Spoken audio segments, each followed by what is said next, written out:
परत सांगा.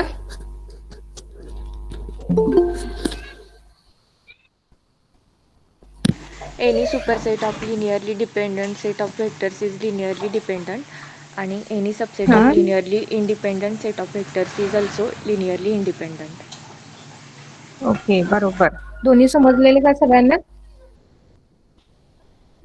हो. ठीक आहे. त्याच्यानंतर आपण दोन डेफिनेशन बघितलेल्या, एक स्पॅनिंग सेटची आणि दुसरी बेसिसची, आणि एक बेसिसचं एक्झाम्पल बघितलेलं, पण ते थोडंसं नेटवर्क गेल्यामुळे ते एक्झाम्पल आपण पुन्हा बघणार आहे. ठीक आहे. उद्यापासून थोडंसं 9:05 सगळ्यांनी जॉईन करत जा. नंतर मी कोणाला ऍडमिट करून घेणार नाही 9:05 नंतर. मग ऍडमिट करून घेण्यातच खूप वेळ जातोय मग आपला स्टार्टिंगचा. ठीक आहे. 9:05 जॉईन करायचं उद्यापासून सगळ्यांनी. ओके. ठीक आहे. स्पॅनिंग सेटची डेफिनेशन कोण सांगताय? Spanning set. Anyone?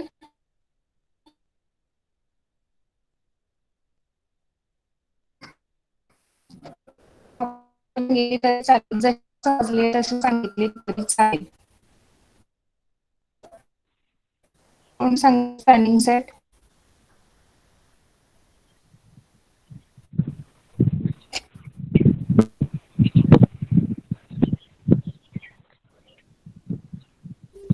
A set of vector a1, a2, so on up to a from a Euclidean or real set is said to be spanned or generate Euclidean if every vector in Euclidean can be expressed at a linear combination of a1, a2, so on up to an. Okay. म्हणजे independent set of vectors दाखवताना आपण काय करत होतो? Linear combination घ्यायचं is equal to 0 vector, आणि जर सगळ्या स्केलर क्वांटिटी 0 आल्या तर आपण काय म्हणायचं, तो सेट हा लिनियरली इंडिपेंडंट आहे. सेम स्पॅनिंग सेट काय करायचं आपल्याला, लिनियर कॉम्बिनेशन घ्यायचा. 1 आपल्याकडे मॅडम आवाज ब्रेक आपल्याकडे होतोय. लॅमडा. मॅम आवाज ब्रेक होतोय. Okay okay. आवाज येते का? नाही येत, ठीक आहे. खूप एकच ब्रेक मिनिट. होते. एक मिनिट.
Hello hello. आता आवाज येतोय का?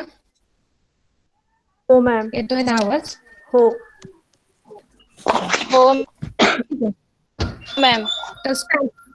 हा ओके. स्पॅनिंग सेटची आपण काल डेफिनेशन बघितली होती आणि बेसिस ऑफ ए वेक्टर. तर स्पॅनिंग सेट मध्ये पण आपण काय करतो, सेम लिनियरली इंडिपेंडंट साठी जसं आपण करतो तसाच की लिनियर कॉम्बिनेशन घ्यायचं आणि is equal to another vector, म्हणजे एक आपण सेपरेट वेक्टर कन्सिडर करतो आणि जर आपल्याला पुन्हा तोच जो आपण आधी कन्सिडर केलाय तोच वेक्टर मिळाला तर आपण काय म्हणतो की तो वेक्टर हा तो सेट हा स्पॅनिंग सेट आहे. वेक्टरचा जो सेट असणार आहे तो स्पॅनिंग सेट आहे. फक्त लिनियरली इंडिपेंडंट साठी आपण काय करतो तर is equal to 0 vector consider करतो, इकडे is equal to another vector consider करायचं. ठीक आहे. आणि जेव्हा एखादा वेक्टर हा लिनियरली इंडिपेंडंट असतो आणि स्पॅनिंग सेट पण असतो तेव्हा आपण काय म्हणतो given vector is a basis, तो बेसिस आहे. बेसिस साठी म्हणजे आपल्याला ह्या दोन्ही कंडिशन्स चेक कराव्या लागतात. ठीक आहे. मी स्क्रीन शेअर करते.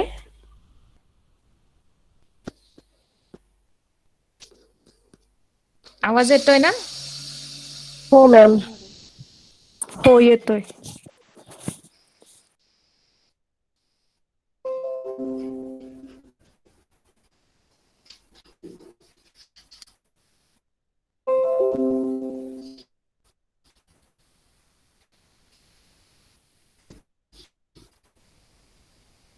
स्क्रीन दिसते? स्क्रीन दिसते सगळ्यांना?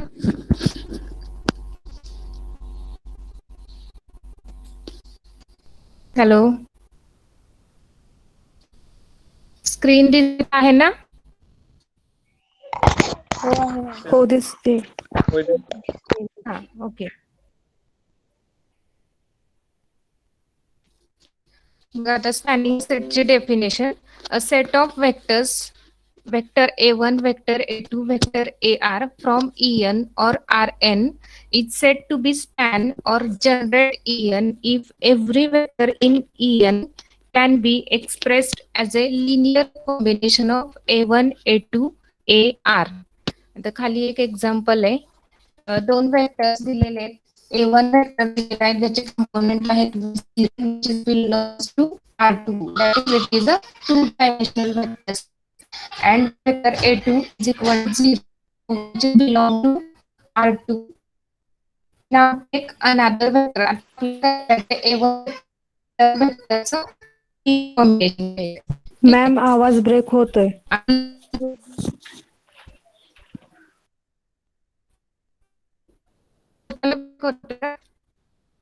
हो मॅम. हॅलो, हो आवाज येत ब्रेक नाही होतोय मॅडम. मॅम.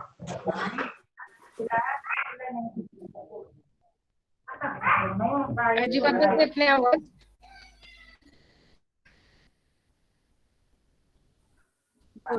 ब्रेक होते मध्ये मध्ये. एक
हॅलो, आता येतोय आवाज?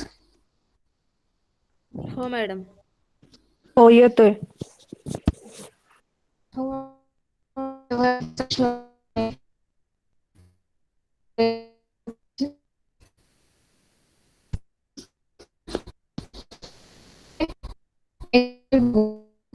सांगा.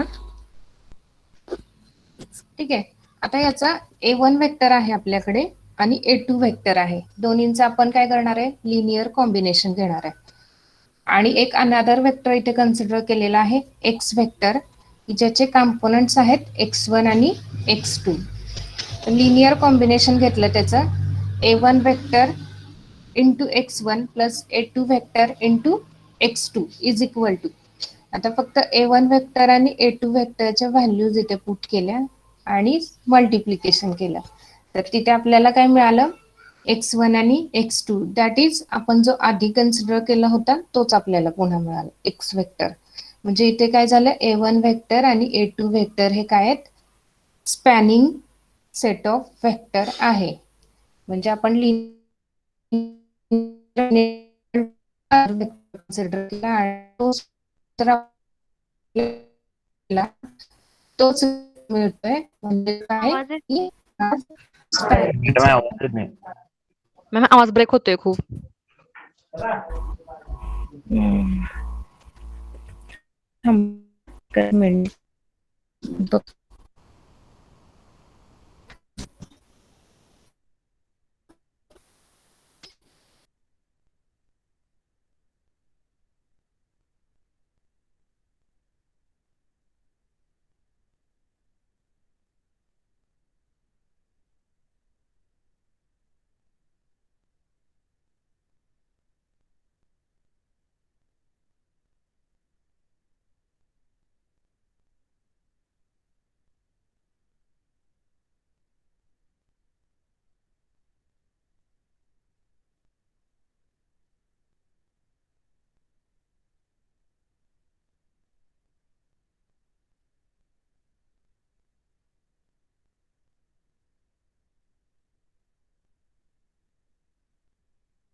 एवढी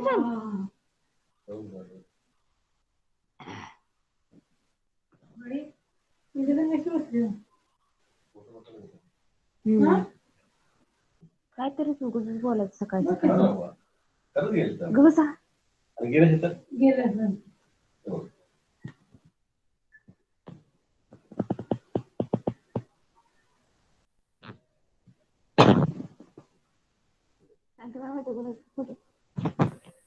खरंच की.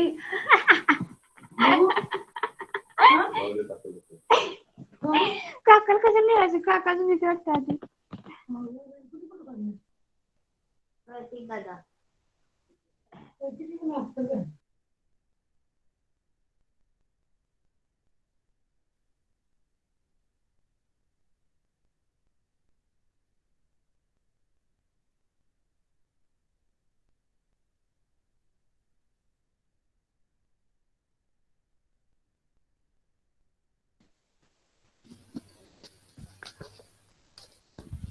हॅलो, आवाज येतोय का आता? हो येतोय. हो मिस. ऍक्च्युली स्क्रीन शेअर केली की थोडासा प्रॉब्लेम होतोय, आवाज येत नाहीये. नेटवर्कचा जरा इश्यू आहे. प्रतीक्षा बनसोडे.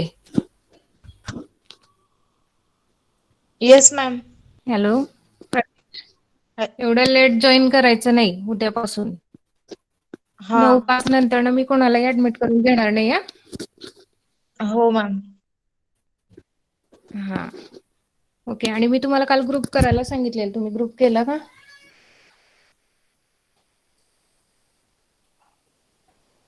आरती बेबे आहे का? Present miss. हा, तुम्ही ना ग्रुप करा तुमचा सगळ्यांचा अनऑफिशियल. हा. ठीक आहे. हो हो. आपल्या ग्रुपला आहेत सगळ्यांचे नंबर. ठीक आहे, म्हणजे तुमची पण ओळख झाली पाहिजे. की आपलं ऑफलाईन कधी सुरू होतंय सांगू शकत नाही ना आपण अजून, त्यामुळे. ठीक आहे.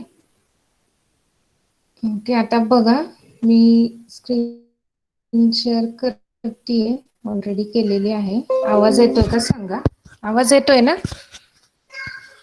हो येतोय मिस. ओके. हे समजलं तुम्हाला स्पॅनिंग सेट? स्पॅनिंग हो. सेटची डेफिनेशन समजली? ओके. आता मग बेसिस साठी काय करणार आहे आपण? फक्त दोन्ही कंडिशन्स चेक करणार आहे. तो लिनियरली इंडिपेंडंट आहे की नाही आणि तो स्पॅन आहे की नाही. जर दोन्ही कंडिशन सॅटिस्फाय झाल्या तर आपण काय म्हणणार आहे? तो बेसिस आहे. ठीक आहे. आवाज येतोय ना? हो येतोय. आता अडकत नाही. हॅलो. नाही अडकळ. ओके. आता काल एक आपण एक्झाम्पल घेतलेलं बघा. तेच एक्झाम्पल काही जणांना समजलं नव्हतं तर आपण रिपीट घेणार आहे ते आज एक्झाम्पल. की एक्झाम्पल आहे बघा. U1 वेक्टर दिलेला आहे ज्याचे कॉम्पोनंट आहेत 1 आणि 2 आणि U2 वेक्टर दिलेला आहे की ज्याचे कॉम्पोनंट आहेत 3 आणि 1. क्वेश्चन असा आहे की check whether it is basis or not. हा बेसिस आहे की नाही, गिवन सेट ऑफ वेक्टर हा बेसिस आहे की नाही हे आपल्याला चेक करायचं. मग आपल्याला दोन्ही कंडिशन चेक कराव्या लागणार. तो लिनियरली इंडिपेंडंट आहे की नाही आणि तो स्पॅनिंग सेट आहे की नाही हे चेक करावं लागणार. तर आपण पहिल्यांदा फर्स्ट कंडिशन चेक करूयात. तो लिनियरली इंडिपेंडंट आहे की नाही. आता लिनियरली इंडिपेंडंट आहे की नाही हे चेक करण्यासाठी आपल्याला लिनियर कॉम्बिनेशन घ्यावं लागेल. त्यासाठी आपण दोन स्केलर क्वांटिटीज कन्सिडर करणार, λ1 आणि λ2. ठीक आहे. त्यांचं लिनियर कॉम्बिनेशन घेतलं. λ1 into U1 vector plus λ2 into U2 vector is equal to 0 vector. त्याच्यानंतर याच्यावरून आपल्याला दोन इक्वेशन मिळतील कारण आपल्या वेक्टरमध्ये दोन कंपोनेंट्स आहेत. त्यामुळे दोन वेक्टर्स मिळतील आपल्याला. दोन इक्वेशन्स मिळतील. पहिलं equation λ1 plus 3 λ2 is equal to 0 आणि second equation 2 λ1 plus λ2 is equal to 0. आता हे आपल्याला दोन्ही इक्वेशन सायमल्टेनियसली सॉल्व्ह करायचे. तर मी काय केलं, सेकंड इक्वेशनला 3 ने मल्टिप्लाय केलं आणि ते इक्वेशन सॉल्व्ह केले. तर इक्वेशन सॉल्व्ह केल्यानंतर आपल्याला काय मिळेल, 6 λ1 मायनस λ1 दॅट इज द 5 λ1 आणि 3 λ2 कॅन्सल झाले. म्हणजे काय मिळालं, 5 λ1 is equal to 0 which implies λ1 is equal to 0. म्हणजे λ1 इज इक्वल टू 0 ही व्हॅल्यू आपल्याला मिळाली.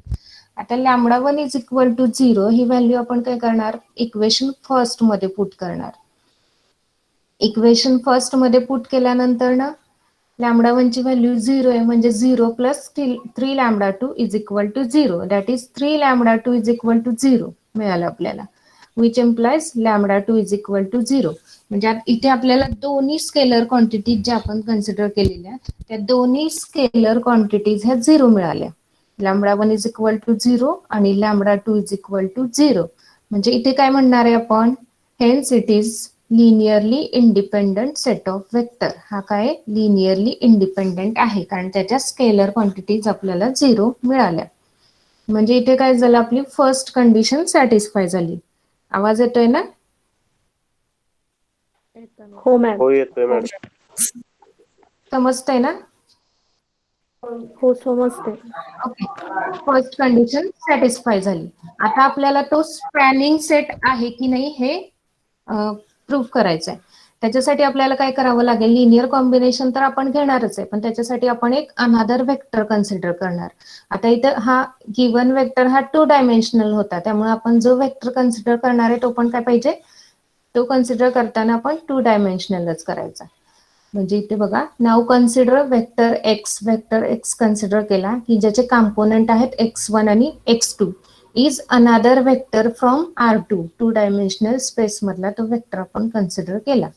आता लिनियर कॉम्बिनेशन आपल्याला काय प्रूव्ह करायचंय की तो स्पॅनिंग सेट आहे की नाही. म्हणजे काय की X vector is equal to त्याचं linear combination that is summation of I running from 1 to 2 λi ui vector. That is x vector is equal to λ1 into u1 vector plus λ2 into u2 vector. Linearly independent दाखवताना आपलं काय होतं, फक्त x vector ऐवजी 0 vector आणि spanning set दाखवताना linear combination is equal to another vector. ठीक आहे. मग सेम प्रोसिजर की हे इक्वेशन्स आपल्याला मल्टिप्लाय करायचं आणि सायमल्टेनियसली सॉल्व्ह करायचे.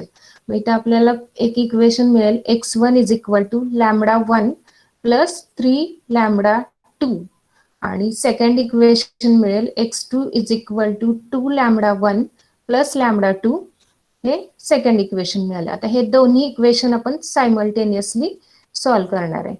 आता सायमल्टेनियसली सॉल्व्ह केल्यानंतर मी फक्त काय केलंय, ह्याला 4 आणि इक्वेशन 4 आणि इक्वेशन 5 दिलेले आहे आणि फिफ्थ इक्वेशनला 3 ने मल्टिप्लाय केलेले आहे. ठीक आहे, मग हे दोन्ही इक्वेशन्स सायमल्टेनियसली सॉल्व्ह केले तर 6 lambda 1 minus lambda 1 that is the 5 lambda 1 आणि 3 लॅमडा 2 कॅन्सल होणार आणि पुढे राहणार आहे 3x2 minus x1 that is the lambda 1 is equal to काय मिळणार 3x2 मायनस x1 अपॉन 5. इकडचा जो 5 आहे तो इकडे डिवाइडला जाणार. ठीक आहे, आता ही जी लॅमडा 1 ची व्हॅल्यू आहे ती आपण इक्वेशन 4 मध्ये पुट करूयात. मग इक्वेशन 4 आपला आहे x1 is equal to lambda 1 plus 3 lambda 2. तिथे आपल्याला लॅमडा 1 ची जी आपली आलेली व्हॅल्यू आहे ती पुट करायची. ती व्हॅल्यू पुट केली आपण x1 is equal to 3x2 minus x1 upon 5 plus 3 lambda 2, which implies 3 lambda 2 is equal to x1 minus 3x2 minus x1 upon 5. त्याच्यावरून आपल्याला लॅमडा हे सॉल्व्ह केल्यानंतर ना आपल्याला लॅमडा 2 ची व्हॅल्यू मिळेल 2x1 minus x2 upon 5.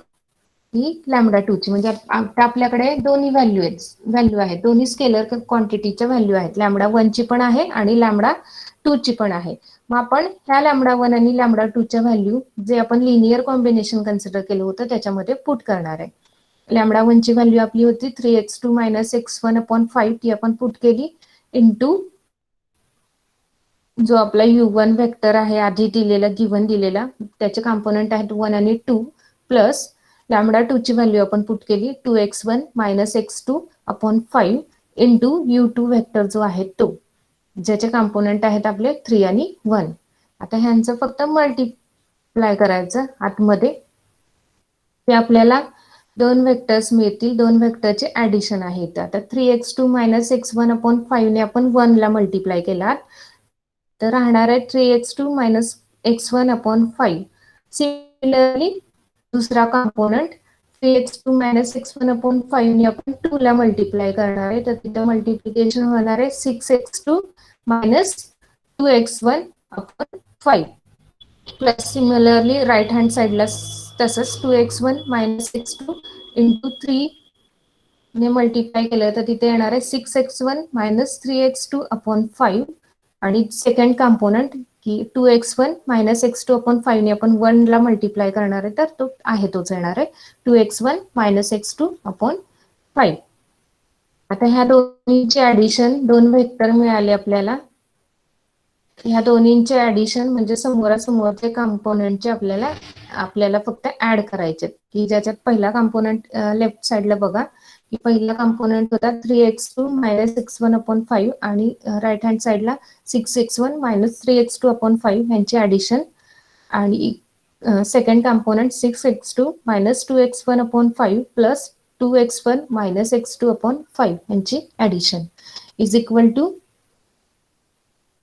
3x2 पहिल्या component मध्ये कॅन्सल होतील आणि plus 6x1 minus x1 that is the 5x1 upon 5 राहील इथे, आणि सेकंड कॉम्पोनंट मध्ये सुद्धा मायनस 2x1 आणि प्लस 2x1 कॅन्सल होतील आणि इथे 6x2 minus x2 that is 5x2 upon 5 हे दोन कॉम्पोनंट्स मिळतील.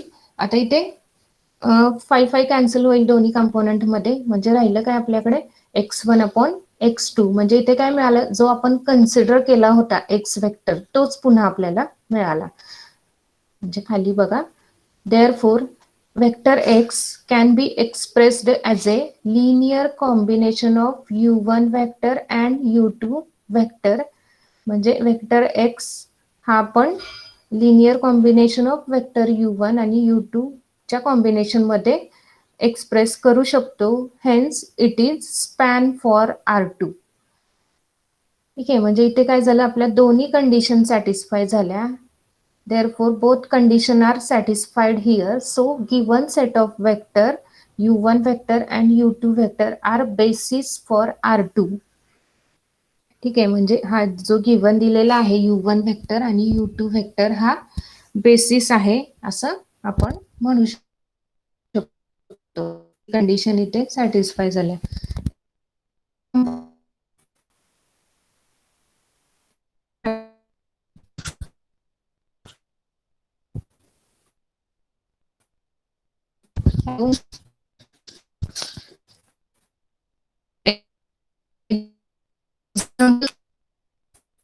माझं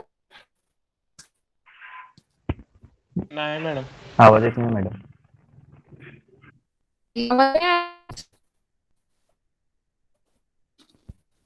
हॅलो.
हॅलो.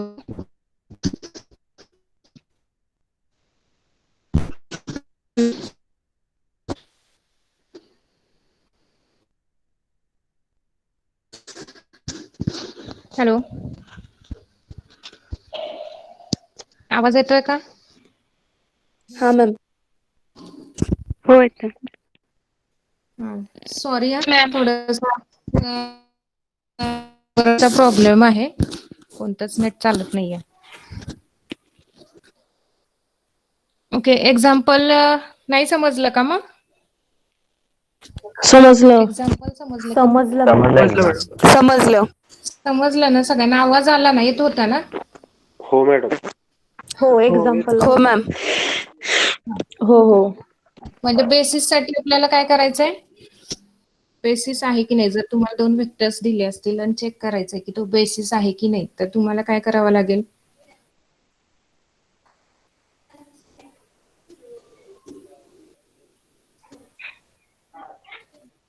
ते vector yes linearly sir. Independent आहेत लिनियरली का नाही ते इंडिपेंडेंट आहेत बघावं की लागेल नाही आणि ते चेक स्पॅनिंग करायला लागेल. हा, आणि तो स्पॅनिंग सेट आहे की नाही हे चेक करावं लागेल. जेव्हा दोन्ही कंडिशन सॅटिस्फाय होतील तेव्हा काय म्हणणार आहे आपण? ही given set of vectors is basis. ठीक आहे.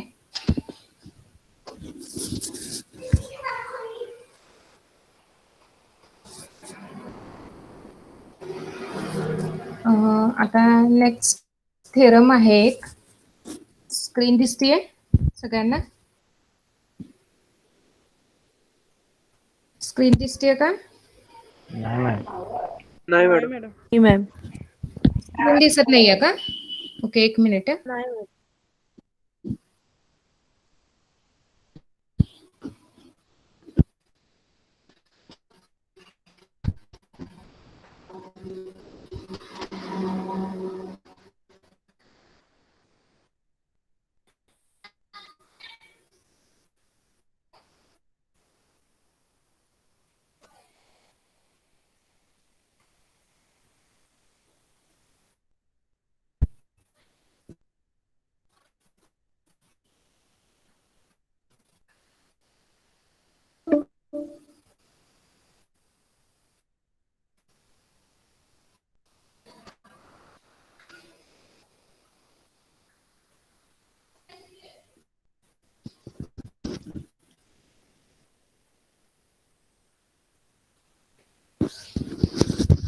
थोडासा नेटवर्कचा इश्यू असल्यामुळे स्क्रीन शेअरिंगला पण प्रॉब्लेम येतोय.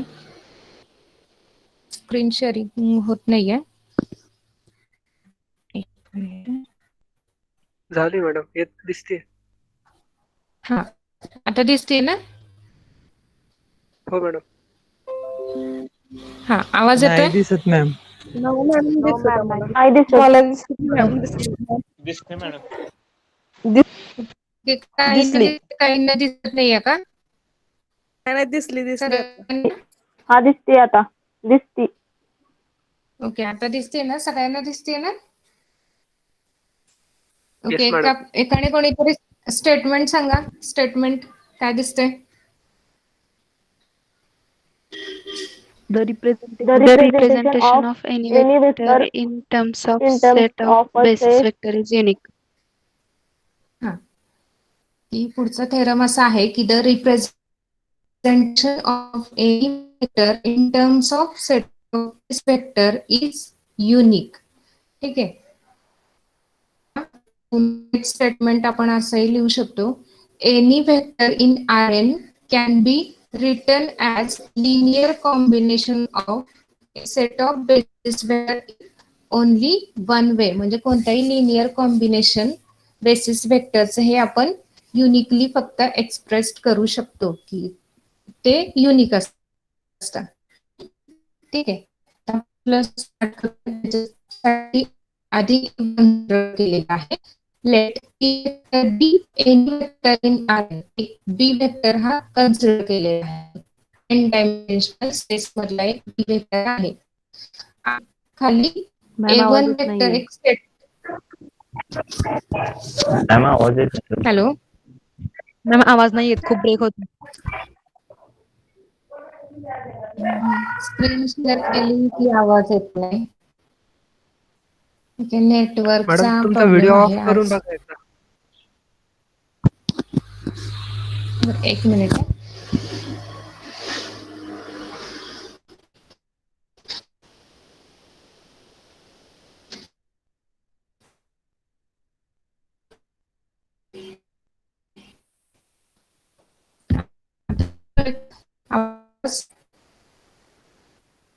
हॅलो, ब्रेक होते. अजून ब्रेक होतोय? नाही होत मॅम येतोय आता. क्लिअर आता. येतोय आता. ठीक आहे. तुला ब्रेक होत असेल तर सांगा, नाही तर मग आपण पुढच्या लेक्चरमध्ये कंटिन्यू करू. एवढाच थेरम बघूयात. बाकी वेक्टर स्पेसला आपण नेक्स्ट लेक्चरमध्येच कंटिन्यू करू. ठीक आहे. आता बघा, पहिल्यांदा काय केलंय, एक बी वेक्टर कन्सिडर केलेला आहे एन डायमेन्शनल स्पेस मधला. ठीक आहे. आणि दुसरा जो सेट आहे A1 वेक्टर, A2 वेक्टर आणि AR वेक्टर, हा एक सेट दिलाय जो की बेसिस आहे. ठीक आहे, कन्सिडर केलेला आहे. एक अनादर वेक्टर कन्सिडर केला वेक्टर बी, आणि A1, A2, AR हा बेसिस आहे. ठीक आहे.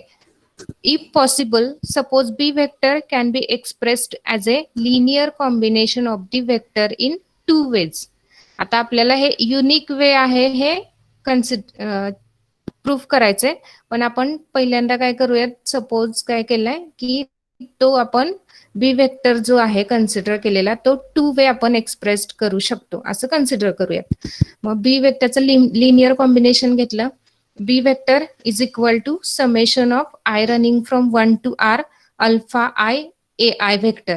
ठीक आहे. Alpha I is a scalar quantity. This is the, त्याला इक्वेशन 1 दिलं. त्याच्यानंतर आणखी एक इक्वेशन की आपण इथं टू वेनी लिनियर कॉम्बिनेशन कन्सिडर करतोय. त्यामुळे B vector is equal to summation of I running from 1 to r beta I into A I vector, याला आपण सेकंड इक्वेशन देऊयात. म्हणजे इथे beta I he scalar quantities आहे. असे दोन इक्वेशन आपण कन्सिडर केले. आता पुढे काय केलंय, subtract equation 2 from equation 1 we get. Solve केले आपण ते इक्वेशन, तर काय मिळणार आहे, summation of alpha I A I vector minus summation of beta I A I vector आणि B vector minus B vector, that is the zero vector. ठीक आहे. मग कॉमन टर्म्स पुढं केलेत आणि त्याच्यानंतर आपल्याला पुढे इक्वेशन मिळते, summation of I running from 1 to r alpha I minus beta I into A I vector is equal to zero vector, असं आपल्याला इक्वेशन मिळालं. फक्त ते एक्सपांड केलेलं आहे खाली व्हॅल्यू पुट करून. Alpha 1 minus beta 1 A1 vector plus alpha 2 minus beta 2 A2 vector up to alpha R minus beta R A R vector is equal to zero vector. आता आपण आधी कन्सिडर करताना काय केलेलं आहे की A1 vector, A2 vector, AR vector हा basis आहे. बरोबर, आवाज येतोय ना? हो मॅडम. हो. हा. हो आता मॅम. स्टार्टिंग आपण हा सेट जो आहे A1 to AR हा आपण बेसिस आहे असं कन्सिडर केलेला आहे. बेसिस आहे म्हणजे ते सगळे वेक्टर्स कसे असणार आहेत, लिनियरली इंडिपेंडंट असणार आहेत. बरोबर, म्हणजे ते लिनियरली इंडिपेंडंट आहेत, तर त्याच्या करस्पॉन्डिंग ज्या स्केलर क्वांटिटीज असतील त्या ऑब्व्हियसली झिरो असणार आहेत. बरोबर ना? तो जर लिनियरली इंडिपेंडंट आहे तर त्याच्या करस्पॉन्डिंग ज्या स्केलर क्वांटिटीज आहेत त्या झिरो असणार आहेत. Therefore, from equation 3, alpha I minus beta I ह्या A1, A2, AR च्या करस्पॉन्डिंग स्केलर क्वांटिटीज झाल्या, त्या इज इक्वल टू काय असणार आहेत, zero for all I running from 1 to r. प्रत्येक व्हॅल्यूसाठी त्या झिरो असणार आहेत.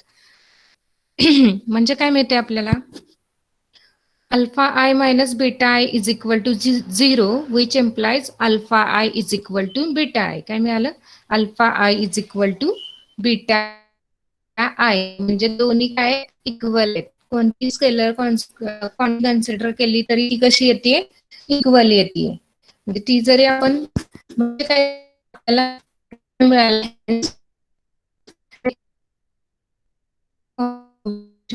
बेसिस. आवाज येत नाही madam.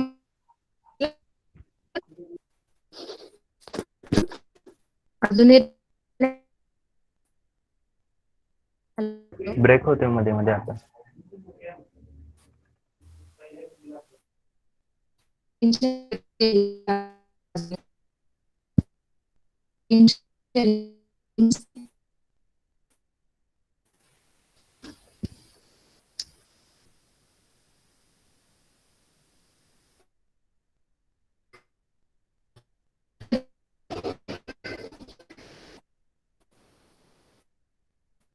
Hello.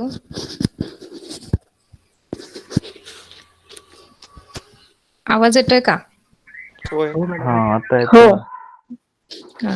Actually screen share केली की आवाज येत नाही, असा प्रॉब्लेम होतोय.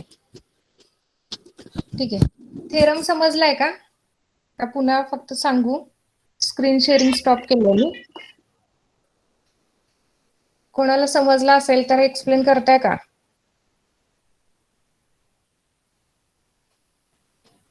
हॅलो.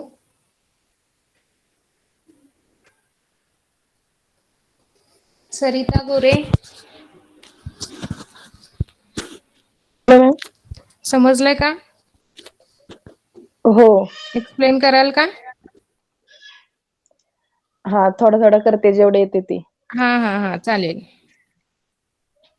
आणि एक मिनिट, मी पॉइंट्स दिसत असतील ते तुम्ही नोट डाऊन करत जा. पॉइंट्स. ठीक आहे, म्हणजे लेक्चर झाल्यानंतर एकदा वाचून जा, म्हणजे तुम्हाला समजेल. हं? आवाज आहे, दिसत असेल तर पॉइंट डाऊन करा. वरती आपल्या MSc 1च्या ग्रुपवरती लिनियर अल्जेब्राचं एक बुक टाकलेलं आहे बघा. तर ते सगळ्यांनी डाउनलोड करून घ्या. हॅडलीचं जे बुक आहे ते. ठीक आहे. हा मॅम. ठीक आहे सरी. हा. ओके, बोला. आपला थेरम काय आहे, जो लिनियर बेसिस, जो वेक्टर बेसिस वेक्टर असतो ना, तो वन वे असतो किंवा युनिक वेक्टर असतो. मग तो प्रूफ करायला आपल्याला काय करायचं, आधी एक बी वेक्टर, एनी वेक्टर घ्यायचा की तो Rn मध्ये असेल, आणि A1 A1 A2 असा एक वेक्टर घ्यायचा, तो बेसिस वेक्टर आहे फॉर Rn. नंतर आपण हे A1 A2 A2 An हा बेसिस वेक्टर आहे ना, तो आपल्याला प्रूफ करायचा आहे. म्हणून आपण तो आधी बी वेक्टर घेतलाय तो आपल्याला टू वे कन्सिडर करावा लागणार. टू वे वेक्टर आहे असा, त्याचं लिनियर कॉम्बिनेशन हे टू वे असं कन्सिडर करून मग खाली सॉल्व्ह करायचं. मग त्यासाठी आधी बी वेक्टर घ्यायचा, जो लिनियर त्याचं कॉम्बिनेशन आपण कन्सिडर काय करायचं, summation I running from 1 to R alpha I into AI हे फर्स्ट इक्वेशन. आणि सेकंड इक्वेशन हा B vector B is equal to summation I equal to 1 to R beta I into AI हे second equation. मग ते दोन्ही equation subtract करायचे. First equation मधून second equation subtract करून क्वांटिटी काय आपल्याला मिळते, summation I equal to 1 to R alpha I minus beta I into AI equal to 0 vector. Hello. Okay, बरोबर आहे. येतोय का आवाज? हा येतोय आवाज तुमचा. हा, हा मग येतोय. त्यातून ते सगळ्यांना येतोय ना? येतोय मिस. बाकीच्यांना आवाज येतोय का त्यांचा? हो मिस. हो येतोय मॅम. हो येतोय. ओके, बोला सरिता. हा, हे लिनियर इक्वेशन आपल्याला मिळाले ना, त्याचं आपण एक्सपांड म्हणजे हे करायचं.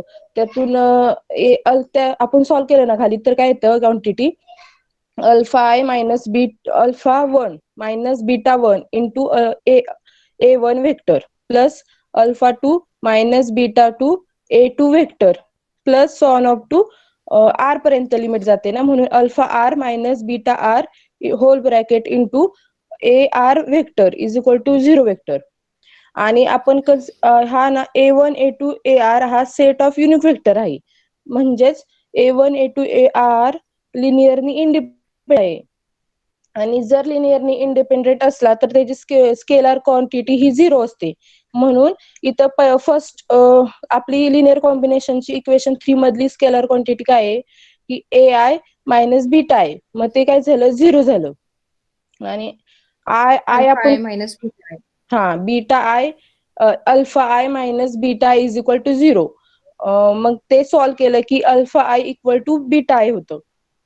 म्हणजे अल्फा आय आणि बीटा ह्या दोन्ही पण एकच क्वांटिटी, म्हणून टू वे आपण बी व्हेक्टर हा टू वे घेतलेला ना, मग त्याची स्केलर क्वांटिटी लिनियर कॉम्बिनेशन मधली स्केलर क्वांटिटी एकच इक्वली आली म्हणून बीटा व्हेक्टर बी हा युनिक व्हेक्टर झाला, बेसिस फॉर बेसिस व्हेक्टर.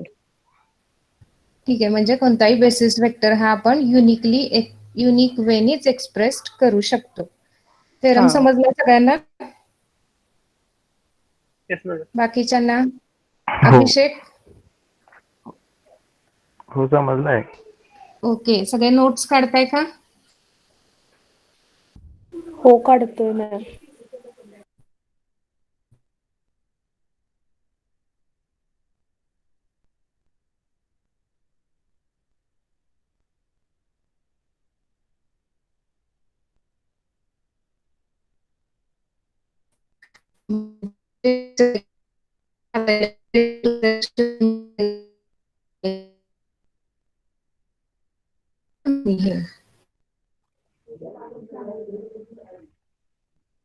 आवाज येत नाही मॅडम. झाले ते वाचायचं आणि तेव्हा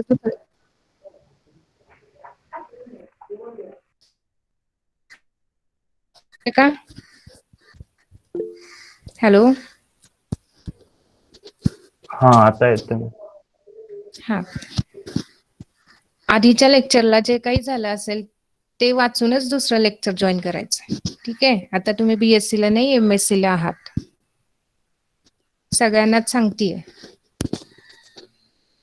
बाकी आणखी कोणाला काही नवीन ज्यांनी ऍडमिशन घेतले त्यांना काही?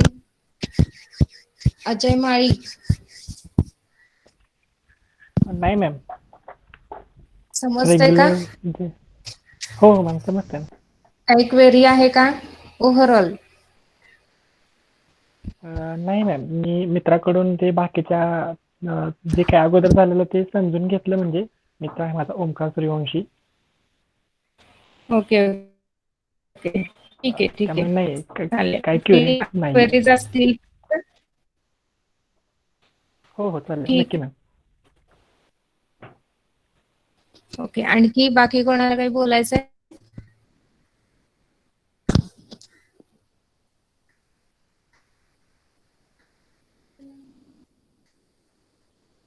कोणालाच काही क्वेरी नाही का?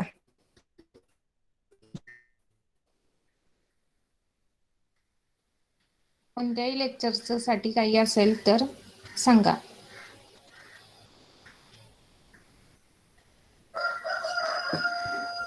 पिसाळ श्रद्धा आहेत का? आहे. समजतंय का? हो समजते. समजतंय ना? नोट्स काढताय ना? हो हो.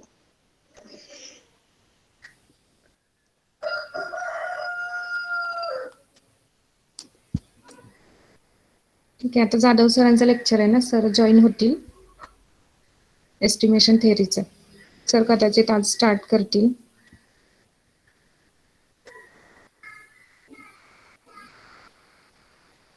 बाकी काही रिसर्च पेपर वगैरे बघितले का? सेमिनारचे टॉपिक्स किंवा प्रोजेक्टचे टॉपिक कोणी?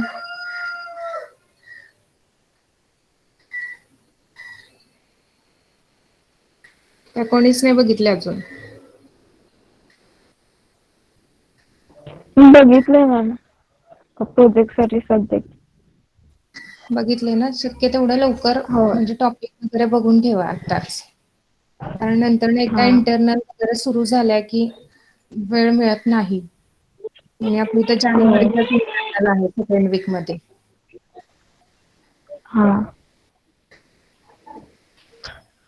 बाकी कोणी बघितले की नाही? मॅम प्रोजेक्टसाठी प्रायमरी डेटा लागणार आहे ना आपल्याला, तर तो कॉलेजमधल्या मुलांकडून वगैरे कलेक्ट करायचा असेल तर आता प्रॉब्लेम येणार ना? तुमचा टॉपिक काय आहे त्याच्यावरती ते डिपेंड करते, कारण की आता तसं काही स्टुडंटना बोलवतोय ना आपण फायनल इयर वगैरे.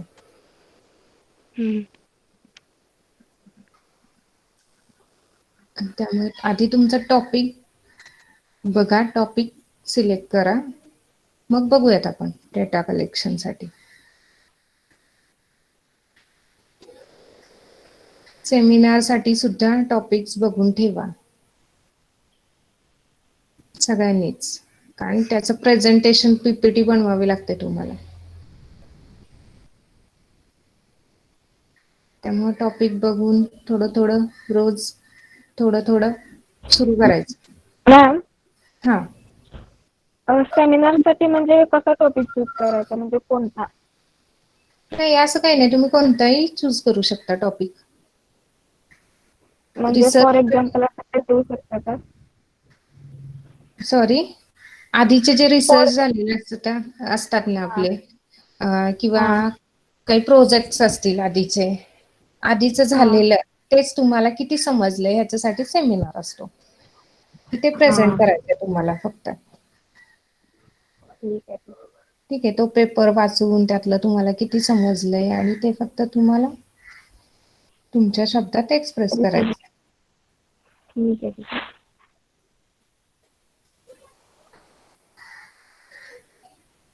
ओके, अजून?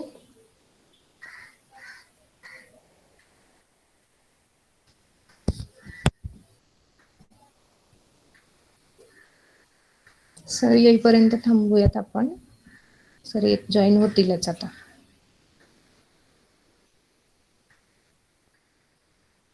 बुक सगळ्यांनी डाउनलोड करा, ग्रुपवर बुक जे टाकलेलं आहे ते. ज्यांनी केलं असेल त्यांनी ठीक आहे, ज्यांनी नाही केलं त्यांनी ग्रुपवर बुक टाकलेलं आहे linear अल्जेब्राचं.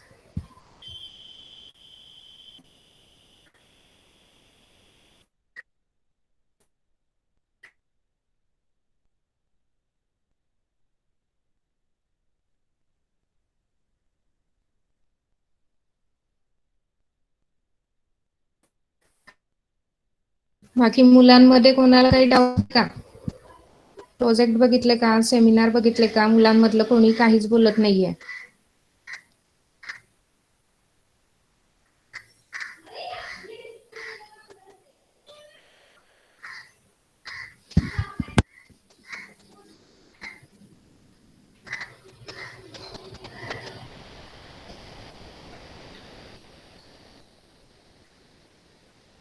Good morning sir. Very good morning madam. आवाज येतोय? हा येतोय, आवाज येतोय. ओके, चालतंय. करू मी कंटिन्यू? हो चालेल. Okay. Good morning to all students. Good morning sir. Good morning good sir. Morning sir. Good morning just sir. Minute. Good morning सर्वांना अटेंडन्स द्या.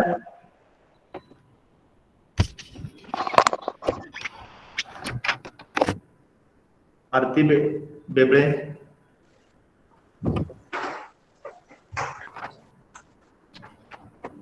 प्रेझेंटी द्यायची आहे. आरती प्रेझेंट आहेत का? अनम्यूट करून प्रेझेंटी द्या.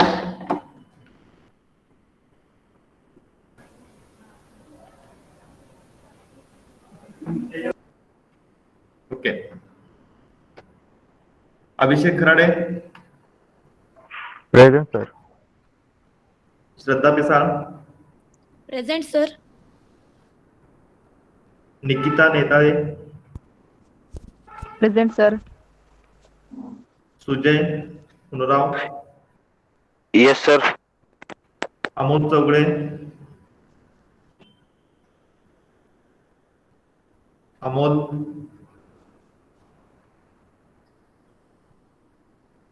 Okay.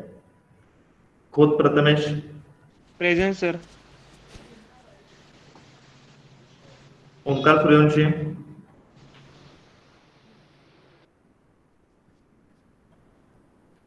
Preeti Kamble, present sir. Pratiksha Bansode, present sir. Anup Patil, present sir. Sarita Gore, present sir. Rutuja Rokade, present sir. Shivani Maske, present sir. Mayur Salunke, present sir. Akshata Poddar,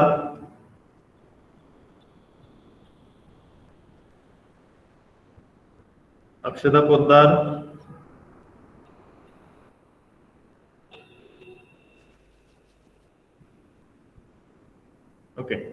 आरती Mane, Aarti Mane, present sir. Pratiksha Waghmare, present sir. Pooja Wagaj, present sir. Gauri, present sir. Archana Jadhav, present sir. Kajal Mane, present sir. Lakshmi Topkar, present sir. Pratiksha Lengare, present sir. Samidha Durgule, present sir. Shubhangi Adagale, present sir. Shivraj Pawar, present sir. Nehal Jadhav, present sir. Selan Keshavaya, present sir. Aishwarya Sonawane, present sir. Nivedita Raut, present sir.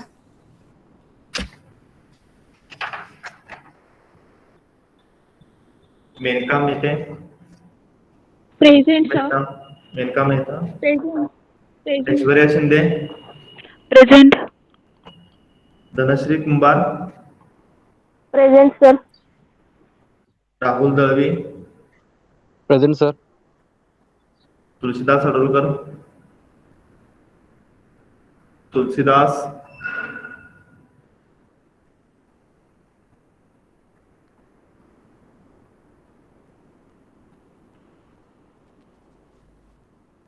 श्रद्धा राजापुरे, श्रद्धा राजापुरे, समृद्धी More, present sir. प्रतीक्षा Sonawane, present sir. प्रतीक्षा Shinde,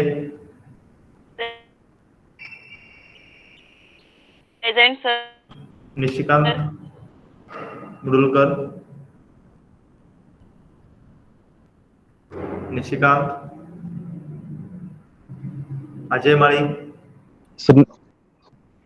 present sir.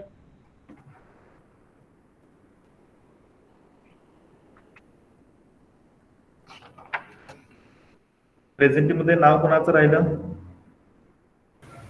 Sir आरती बेबले. Present. Okay. आणखीन कोण राहिलं?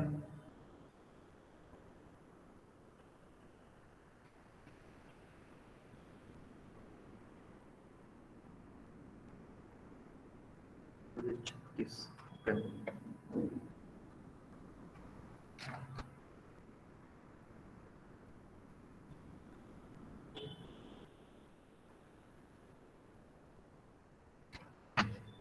Okay, सर्वांनी regular lectures करायचे आहेत. तुमच्या एक्झामचे dates तुम्हाला display केलेले आहे. ओके, लास्ट वन लेक्चर मध्ये आपण थोडेसे बेसिक कन्सेप्ट याच्याविषयी डिस्कशन करतो. त्याचबरोबर मी सांगितलं की क्लास कोड तुम्हाला शेअर करणार आहे, परंतु अजून केलेलं नाही. थोडेसे ऍडमिशन मध्ये अपडाऊन्स होत आहेत. अपडाऊन्स म्हणजे कोण कॅन्सल वगैरे होत आहे, त्यामुळे अजून केलेलं नाही. तर मी ह्या वीक मध्ये तुम्हाला तो क्लास कोड शेअर करेन. त्याच्यावरती तुम्हाला सांगितलेले असाइनमेंट सबमिट करायचे आहेत. ते असाइनमेंट तुम्हाला तिथं मेन्शन केलेली असेल आणि कशा पद्धतीने अपेक्षित आहे ह्याच्याविषयी डिस्कस केलेलं आहे. पॉईंट टू पॉईंट असावेत आणि त्याच्यामधील मेन कन्सेप्ट ही तुमची क्लिअर असावी. Okay, now we start inference. आता इन्फरन्स म्हणजे ऍक्च्युली एस्टिमेशन थेरी हा पेपर आहे असं मी तुम्हाला लास्ट लेक्चर मध्ये सांगितलं होतं. आणि त्या एस्टिमेशन थेरी हा करस्पॉन्डिंग इन्फरन्सचा पार्ट आहे. मग एक असा क्वेश्चन आहे की इन्फरन्स हा सब्जेक्ट तुमच्यासाठी सोपा आहे का अवघड आहे? आपल्याला हा आणखीन बोला, डिफिकल्ट आहे का इझी आहे? असं काही सांगता येणार नाही. लाईकलीहुड वगैरे काढता येत असेल तर लाईकलीहुड वगैरे येत असेल तर सिंपल आहे. ओके, आणखीन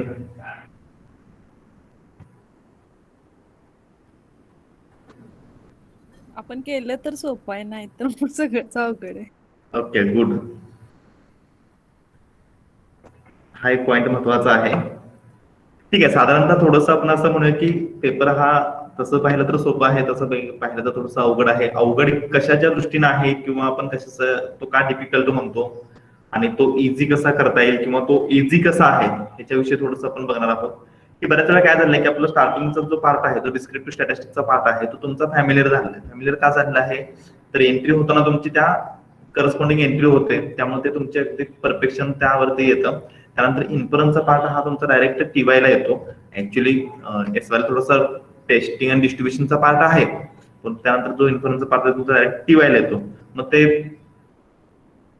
एक झाल्यानंतर दुसरी कन्सेप्ट, दुसरी लगेच झाली की तिसरी कन्सेप्ट, लगेच आणखीन त्यामध्ये एनलार्ज पार्ट, मग त्यामध्ये येणारे डिस्ट्रीब्युशन्स, त्यामुळे थोडेसे कॉम्प्लिकेशन तयार होतात. हे कॉम्प्लिकेशन आपण कशा पद्धतीने सिम्प्लिफाय करू शकतो, तर सेपरेशनने. म्हणजे थोडा थोडा पार्ट जो आहे तो तुमचा अंडरस्टँडिंग क्लिअर जर झाला असेल तर तुम्हाला बाकीचा सर्व पार्ट हा तुमचा वेल अंडरस्टँडिंग तुम्ही करून घेऊ शकता. आता हा वेल अंडरस्टँडिंग करून घेण्यासाठी काय गरजेचं आहे, आता जर तुम्ही कोणताही सेटनेटचा पेपर घेतला किंवा कोणताही पेपर घेतला तर इन्फरन्सचे क्वेश्चन्स हे तुम्हाला मॅक्झिमम तिथं ऑब्झर्व होतील आणि ते थोडेसे इन्फरन्सचे क्वेश्चन बघितले किंवा आपण थोडंसं पाठीमागं सरतो. का सरतो, तर त्याच्यामध्ये इन्फरन्ससाठी महत्वाचं आहे तर तुमचा डिस्ट्रीब्युशनचा बेस एक असणं गरजेचं आहे. डिस्ट्रीब्युशनचा बेस म्हणजे काय, तर मेनली आपल्याला जे आपण ऑब्झर्व करणारे डिस्ट्रीब्युशन्स आहेत ते कोणकोणते आहेत बघा. कंटिन्युअस मधलं युनिफॉर्म डिस्ट्रीब्युशन, डिस्क्रीट मध्ये जर मेजॉरिटी आपण जे बघतो ते बर्नॉली, बायनॉमियल ह्या डिस्ट्रीब्युशनच्या प्रॉपर्टीज आहेत. बर्नॉली, बायनॉमियल आणि पॉइसन डिस्ट्रीब्युशन. बाकीचे डिस्ट्रीब्युशन नाहीत असं नाही, आहेत, परंतु मेजॉरिटी जे आहेत ते ह्या करस्पॉन्डिंग डिस्ट्रीब्युशनचे तुमच्या मेजॉरिटी प्रॉपर्टीज आहेत. त्यानंतर ज्यावेळी तुम्ही डिस्क्रीट मध्ये येता त्यावेळी युनिफॉर्म डिस्ट्रीब्युशन हे सर्व ठिकाणी तुम्ही ऑब्झर्व केली. कोणतंही एक्झाम्पल घेतलं पहिल्यांदा आपण युनिफॉर्म विषयी पण पाहत असतो. तुम्ही टेस्टिंग मध्ये पण ऑब्झर्व केला असेल किंवा तुमचा इन्फरन्सचा जो ऑलरेडीचा पेपर झालेला आहे त्याच्यामध्ये थोडंसं तुम्ही ऑब्झर्व केलं असेल. ओके, त्यानंतर नॉर्मल डिस्ट्रीब्युशन तर फिक्सच आहे. असं म्हणता येईल की स्टॅटिस्टिक्स साठी नॉर्मल हा अविभाज्य भाग आहे. तुम्ही कुठे जरी गेला तर नॉर्मल डिस्ट्रीब्युशनचा रेफरन्स हा येणारच आहे. त्यामुळे नॉर्मल डिस्ट्रीब्युशनच्या प्रॉपर्टीज एक आहेत. आता हे नॉर्मल डिस्ट्रीब्युशन मध्ये पॅरामीटर्स कोणकोणते इन्व्हॉल्व्ह होतात. आता युनिफॉर्मचं पण सेम केस आहे. डिस्क्रीट मध्ये जास्त चेंजेस होत नाहीत. डिस्क्रीट मध्ये तुमचा एनपी पॅरामीटर आला की तिथे जास्त, बायनॉमियल मध्ये काही जास्त किंवा बर्नॉली साठी जर असेल तर तुमचा मग करस्पॉन्डिंग 1 आणि जो पी असेल तो असतो आणि त्यानुसार असणारे चेंजेस असते. परंतु युनिफॉर्म आणि नॉर्मल डिस्ट्रीब्युशन असेल किंवा समजा एक्सपोनेन्शियल डिस्ट्रीब्युशन असेल तर इथं पॅरामीटर हा खूप मॅटर करतो. मग पॅरामीटर काय आहे, समजा uniform follows distribution over the parameter 0 and 1. 0 and 1 म्हणजे की त्याचे सगळे प्रॉपर्टीज जे काय आहेत ते 0 आणि 1 चे रिलेटेड सगळे तुम्हाला त्या गोष्टी माहित असणं गरजेचं आहे. त्यानंतर समजा uniform X follows uniform distribution over the parameter -θ to θ. आता हा -θ to θ आला की परत पुन्हा सगळ्या प्रॉपर्टीज किंवा त्याच्या करस्पॉन्डिंग ज्या व्हॅल्यूज आहेत ते पुन्हा चेंज होतात. नंतर परत कधी कधी असं असतं की 0 to θ असतं किंवा समजा करस्पॉन्डिंग व्हॅल्यूज तुमच्या ज्या आहेत A to B म्हणजे A आणि B हे तुमचे डिफरंट पॅरामीटर असतील. तर इथं पॅरामीटर चेंज झाला की करस्पॉन्डिंग आपल्या येणाऱ्या व्हॅल्यूज ह्या चेंज होतात. ह्या चेंज होणाऱ्या व्हॅल्यूज कशा पद्धतीने चेंज होतात, तिथं कोणत्या गोष्टी अफेक्ट करतात आणि तिथं जर आपण काळजीपूर्वक त्या गोष्टी जर तुम्ही केअरली जर हँडल केला तर इन्फरन्स हा एक इझी सब्जेक्ट होतो आणि हा इंटरेस्टिंग सब्जेक्ट आहे की ज्याचा मोस्ट ऑफ यूज आपण करतो. आता इन्फरन्स म्हणजे एक्झॅक्टली त्यामध्ये कोणकोणता पार्ट इन्व्हॉल्व्ह होतो, तो त्याची लिंकिंग कशी आलेली आहे, आपण इन्फरन्सकडे का गेलो आणि तिथं आपण ज्या टर्मिनॉलॉजी पाहतो त्या टर्मिनॉलॉजी कशा संदर्भात पाहतो, हा थोडासा पार्ट आपण आजच्या लेक्चरमध्ये बघणार आहोत. आणि सिलेबसची आपली सुरुवात झाली असं समजा आजपासून. लास्ट लेक्चरमध्ये आपण डिस्क्रिप्टिव्ह स्टॅटिस्टिक विषय डिस्कस केलेला आहे. ओके, तर बेसिक मला काय सांगायचं की डिस्ट्रीब्युशन आणि डिस्ट्रीब्युशनचे पॅरामीटर चेंज झाल्यानंतर होणारा जो काय बदल आहे हा तुम्ही काळजीपूर्वक ऑब्झर्व करणं खूप गरजेचं आहे. नॉर्मल मध्ये सुद्धा सेम कंडिशन आहेत. तुम्ही म्यू आणि सिग्मा स्क्वेअर हे तुमचं करस्पॉन्डिंग झालं regular distribution. Normal follows x follows normal distribution over the parameter mu आणि सिग्मा स्क्वेअर. तर कधी कधी काय चेंजेस होतो तर 0-1 हा म्हणजे standard normal distribution. X follows normal distribution over the parameter 0 and 1 हा तुमचा झाला स्टँडर्ड फॉर्म. त्यानुसार येणारे प्रॉपर्टी चेंजेस. त्याचबरोबर आणखीन काही काही ठिकाणी कसं असतं तर समजा corresponding x follows normal distribution over the parameter mu and mu square mu square ह्या फॉर्म मध्ये सुद्धा कधी कधी तुम्हाला ऑब्झर्व होतं.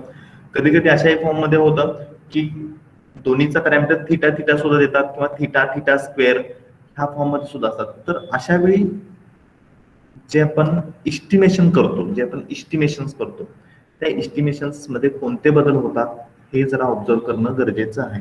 बऱ्याच वेळा काय होतं की मग तुम्ही काय असं प्रश्न की अरे नॉर्मल डिस्ट्रीब्युशन आहे, मग कधी आपण समेशन बेसिकली जर सफिशियंट स्टॅटिस्टिक विषयी जर बोलत असेल तर कधी तर आपण समेशन एक्स आय हा आपण सफिशियंट स्टॅटिस्टिक काय म्हणतो, कधी कधी समेशन एक्स आय स्क्वेअर म्हणतो.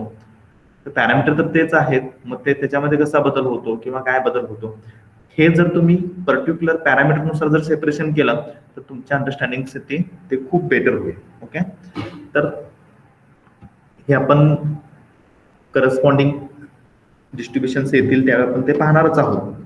फक्त ज्यावेळी आता हा एक मोस्ट इम्पॉर्टंट पेपर आहे तुमच्या कोणत्याही नेक्स्ट करिअरच्या दृष्टीने, त्यामुळे ह्याच्यावरती फोकस करणं तितकंच गरजेचं आहे आणि तितकंच इसेन्शियल आहे. जे तुम्ही करणार आहात त्या गोष्टी थोड्याशा परफेक्ट मध्ये जायचं. परफेक्ट मध्ये कसं की नॉर्मल डिस्ट्रीब्युशनसाठी कोणकोणत्या गोष्टी, अनबायस्ड एस्टिमेटर कधी आहे, तो सफिशियन्सी कधी आहे, मग त्याचा इफिशियंट साठी आपल्याला व्हेरियन्सचे कंडिशन काय फॉलो करावं लागते, जेवढे काय आपण एस्टिमेशनचे पॉईंट्स बघतो, एस्टिमेशनच्या प्रॉपर्टीज पाहतो, त्या प्रॉपर्टीज त्या डिस्ट्रीब्युशनच्या बाबतीत कोणकोणते येतात हे सुद्धा बघणं गरजेचं आहे. आता हे जे मी पाठीमागची समरी जी फाईंड करायला सांगितली ह्यामध्ये तुमच्या बऱ्याचशा गोष्टी समराईज होऊन जातील टीवाय मधल्या. बेसिकली टीवाय मधल्या म्हणजे BSc first year second year पासूनचा पार्ट सगळं आलाच. ज्यावेळी समराईज झालेले असणार आहेत त्यावेळी आपण इथे आपण एखाद्या डिस्ट्रीब्युशनची प्रॉपर्टी बघणार आहोत त्यावेळी तुम्ही ते लिहिलेलं किंवा तुम्ही जे पाहिलेलं होतं ते तुम्हाला 100% रिमाइंड होणार आहे आणि त्याचा बेनिफिट हा आपल्याला नवीन टर्मिनॉलॉजी पाहत असताना हा 100% होणार आहे. तर सिन्सिअरली करायचं आहे. ऑलरेडी आपण एक वीक त्यासाठी पास केलेलाच आहे.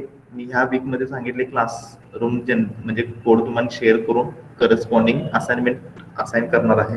वेळ आहे त्यामुळे जे करायचं ते चांगल्या पद्धतीनेच करा, त्याच्याविषयी व्यवस्थित माहिती घेऊनच करा. ओके, तर स्टॅटिस्टिकल मेथड्स हा पार्ट जो आहे, आता थोडीशी मी स्क्रीन शेअर करतोय. आपण आता हा पार्ट जो आहे तो डिस्कशनचा चालू आहे. डिस्कशन हे तुमच्याकडून आन्सर येणं मला अपेक्षित आहे.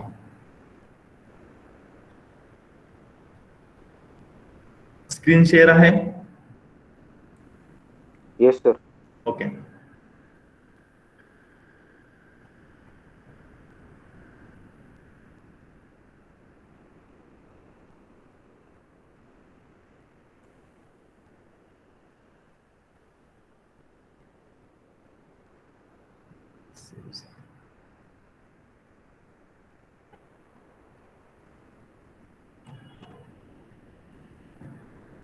ठीक आहे.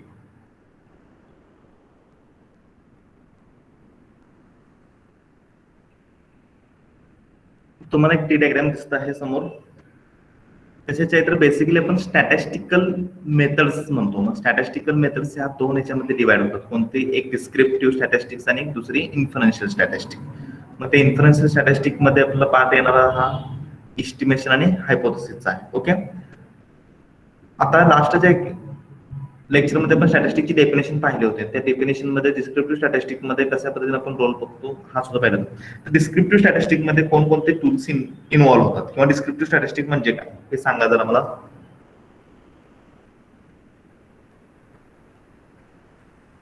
टाइम सिरीज वगैरे आपण डिस्क्रिप्टिव्ह स्टॅटिस्टिक्स मध्ये बघूया. ओके, आणखीन सर्वांनी ऍक्टिव्हली पार्टिसिपेंट होणे गरजेचं आहे. त्यामध्ये नवीन काही पार्ट नाहीत. जो झालेला आहे त्या पार्ट विषयीच मी डिस्कशन करत आहे. डिस्क्रिप्टिव्ह स्टॅटिस्टिक्स म्हणजे काय तुम्ही सरळ साध्या भाषेमध्ये त्याचे आन्सर देऊ शकता.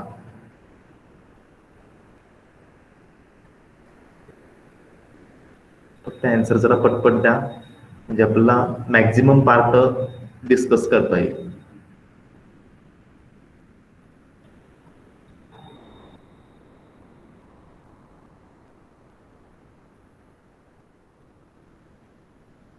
बोला.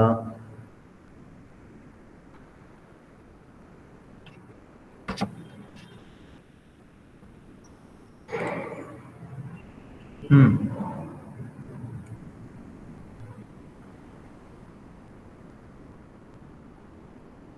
statistic describes data, example charts, groups. हा, म्हणजे डेटा विषयी इन्फॉर्मेशन आपण डिस्क्राईब करतो. ओके, इथं तुम्ही कोणत्याही पद्धतीचं इन्फरन्स ड्रॉ करत नाही. मग हे डेटा डिस्क्रिप्शन साठी कोणकोणते टूल्स आपण यूज करतो, किंवा कोणकोणते टूल्स तुम्ही पाहिले आहेत डिस्क्रिप्टिव्ह स्टॅटिस्टिक मधले?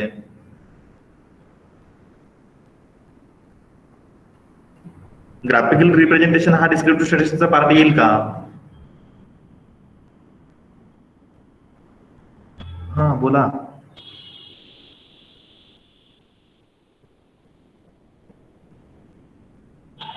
हा सर्व पार्ट तुम्ही पाहिलेला आहात, तुम्ही खूप फॅमिलियर आहात ह्या सर्व पार्ट असेल डिस्क्रिप्टिव्ह स्टॅटिस्टिक्सचे.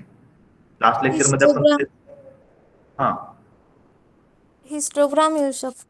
हो, सर्व जे ग्राफिकल प्रेझेंटेशन आहेत हे हा पार्ट हा तुमचा डिस्क्रिप्टिव्ह स्टॅटिस्टिक्सचा पार्ट येतो. त्याचबरोबर measures of central tendency, measures of central tendency, हा yes, measures of dispersion, measures of central tendency, moments, skewness, हा जो पार्ट आहे तो पूर्णपणे तुम्ही डिस्क्रिप्टिव्ह स्टॅटिस्टिक्सचा पार्ट आहे. तुम्ही पेपरचं नेम सुद्धा जर आठवलं तरी तुमच्या लक्षात येईल की descriptive statistics first and descriptive statistics second. हा पेपर कुठे होता तुम्हाला? तर करस्पॉन्डिंग FY BSc ला. बरोबर? बरोबर आहे का? हो. डिस्क्रिप्शन त्यामध्ये जेवढ्या टर्मिनॉलॉजी तुम्ही पाहिल्या ते कोरिलेशनचा पार्ट सुद्धा तुमचा डिस्क्रिप्टिव्ह स्टॅटिस्टिक मध्ये येतो. मग ते म्हणजे काय आहे? तर आपण पॉप्युलेशन जे कन्सिडर करतो तो पॉप्युलेशन मधला सब पार्ट म्हणजे आपण सॅम्पल घेतो आणि त्या सॅम्पलचं तुम्ही काय करता? करस्पॉन्डिंग इन्फॉर्मेशन समरी रिप्रेझेंट करता. सॅम्पलची काय करता तुम्ही? समरी रिप्रेझेंट करता, किंवा जो काही तुम्ही डेटा कलेक्ट केलेला आहे त्याची समरी तुम्ही रिप्रेझेंट करता. तो पार्ट म्हणजे तुमचा झाला करस्पॉन्डिंग डिस्क्रिप्टिव्ह स्टॅटिस्टिक्स. हे क्लिअर? हो सर. ओके. हो सर. आता दुसरा पार्ट आपला की इन्फरन्शियल स्टॅटिस्टिक. आता ह्या इन्फरन्शियल स्टॅटिस्टिक मध्ये डिस्क्रिप्टिव्ह मध्ये काय चेंज होतो, काय बदल होतो, थोडा वेळ सांगितलं. Population is sample, sample is a subset of population, आणि सॅम्पल हे तुमचं ट्रू रिप्रेझेंटेटिव्ह असावं. काय असावं? True representative of population. हे सॅम्पलिंग साठी खूप महत्वाचं आहे. मग सॅम्पलिंग टेक्निक्स कोणत्या आहेत किंवा तो पार्ट हा पूर्णपणे आपण एका पेपरमध्येच पाहतो की बेस्ट सॅम्पलिंग कधी म्हणायचं किंवा कोणती मेथड बेस्ट आहे, ते त्याविषयीचा थिअरेटिकल पार्ट हा दुसऱ्या सेक्शन मध्ये आहे म्हणजे सॅम्पलिंग थिअरीमध्ये. आता सध्या आपण काय की सॅम्पल म्हणजे काय? Subset of population and it is a true representative of a population. Okay. आता हे सॅम्पल होतं, सॅम्पलची समरी तुम्ही फाईंड केली, करस्पॉन्डिंग त्याचे काही measures of central tendency find केल्या, डिस्पर्शन फाईंड केले, आणि त्याविषयी तुम्ही स्टेटमेंट देता. हे सर्व स्टेटमेंट कशाबाबत देता? By using measures of central tendency असेल किंवा बाय युझिंग डिस्पर्शन असेल. ते सर्व जे काही तुम्ही रिप्रेझेंट करता ते कशाविषयी करता? सॅम्पल विषयी का पॉप्युलेशन विषयी?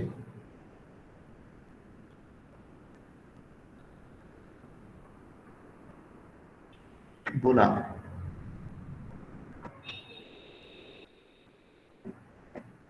Measures of central tendency use करून किंवा मेजर्स ऑफ डिस्पर्शन्स यूज करून ज्या तुम्ही व्हॅल्यू फाइंड करता त्या व्हॅल्यू कशाविषयी तुम्ही इंटरप्रेट करू शकता by using those values? Population. Population विषयी करू शकता का? नो. सॅम्पल. सॅम्पल कशाविषयी करता? सॅम्पल विषयी करता ना. बघा पुन्हा एकदा तुम्ही रिमाइंड करा. काय करतो आपण? करस्पॉन्डिंग डेटा कलेक्ट करतो. डेटा कलेक्ट करून समजा मीन फाइंड केला, त्या पर्टिक्युलर डेटाचा मीन काय आहे, एव्हरेज काय आहे हे आपण सांगतो ना. समजा तुम्ही तिथे व्हॅरियन्स फाइंड केला, त्या पर्टिक्युलर डेटाचा व्हॅरियन्स काय आहे हे तुम्ही सांगता. Is it clear? Yes sir. Okay.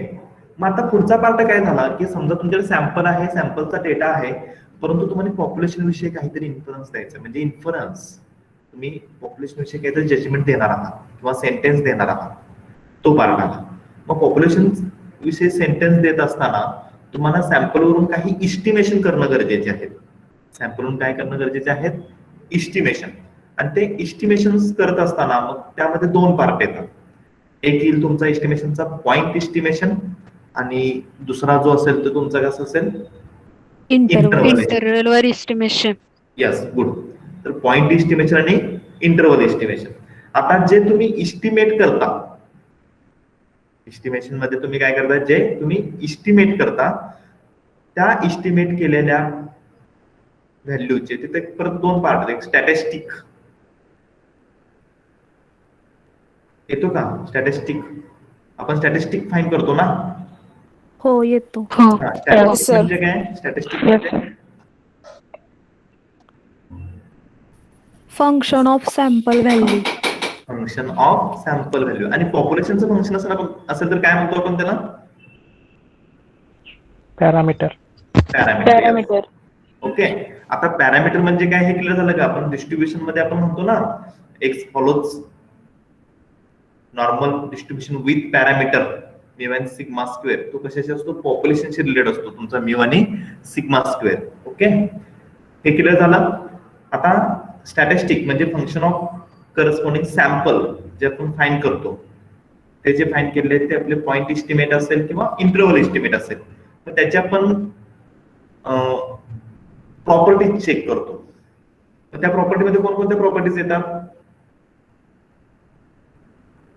Point estimation, consistency, consistency, biased, sufficiency, sufficiency, efficiency. म्हणजे हा पार्ट काय झाला की आपण त्याच्या प्रॉपर्टीज चेक करतो. आपण जो काय efficient estimator. Yes, efficient, consistency, sufficiency, unbiasedness, ह्या सर्व त्याच्या काय झाल्या?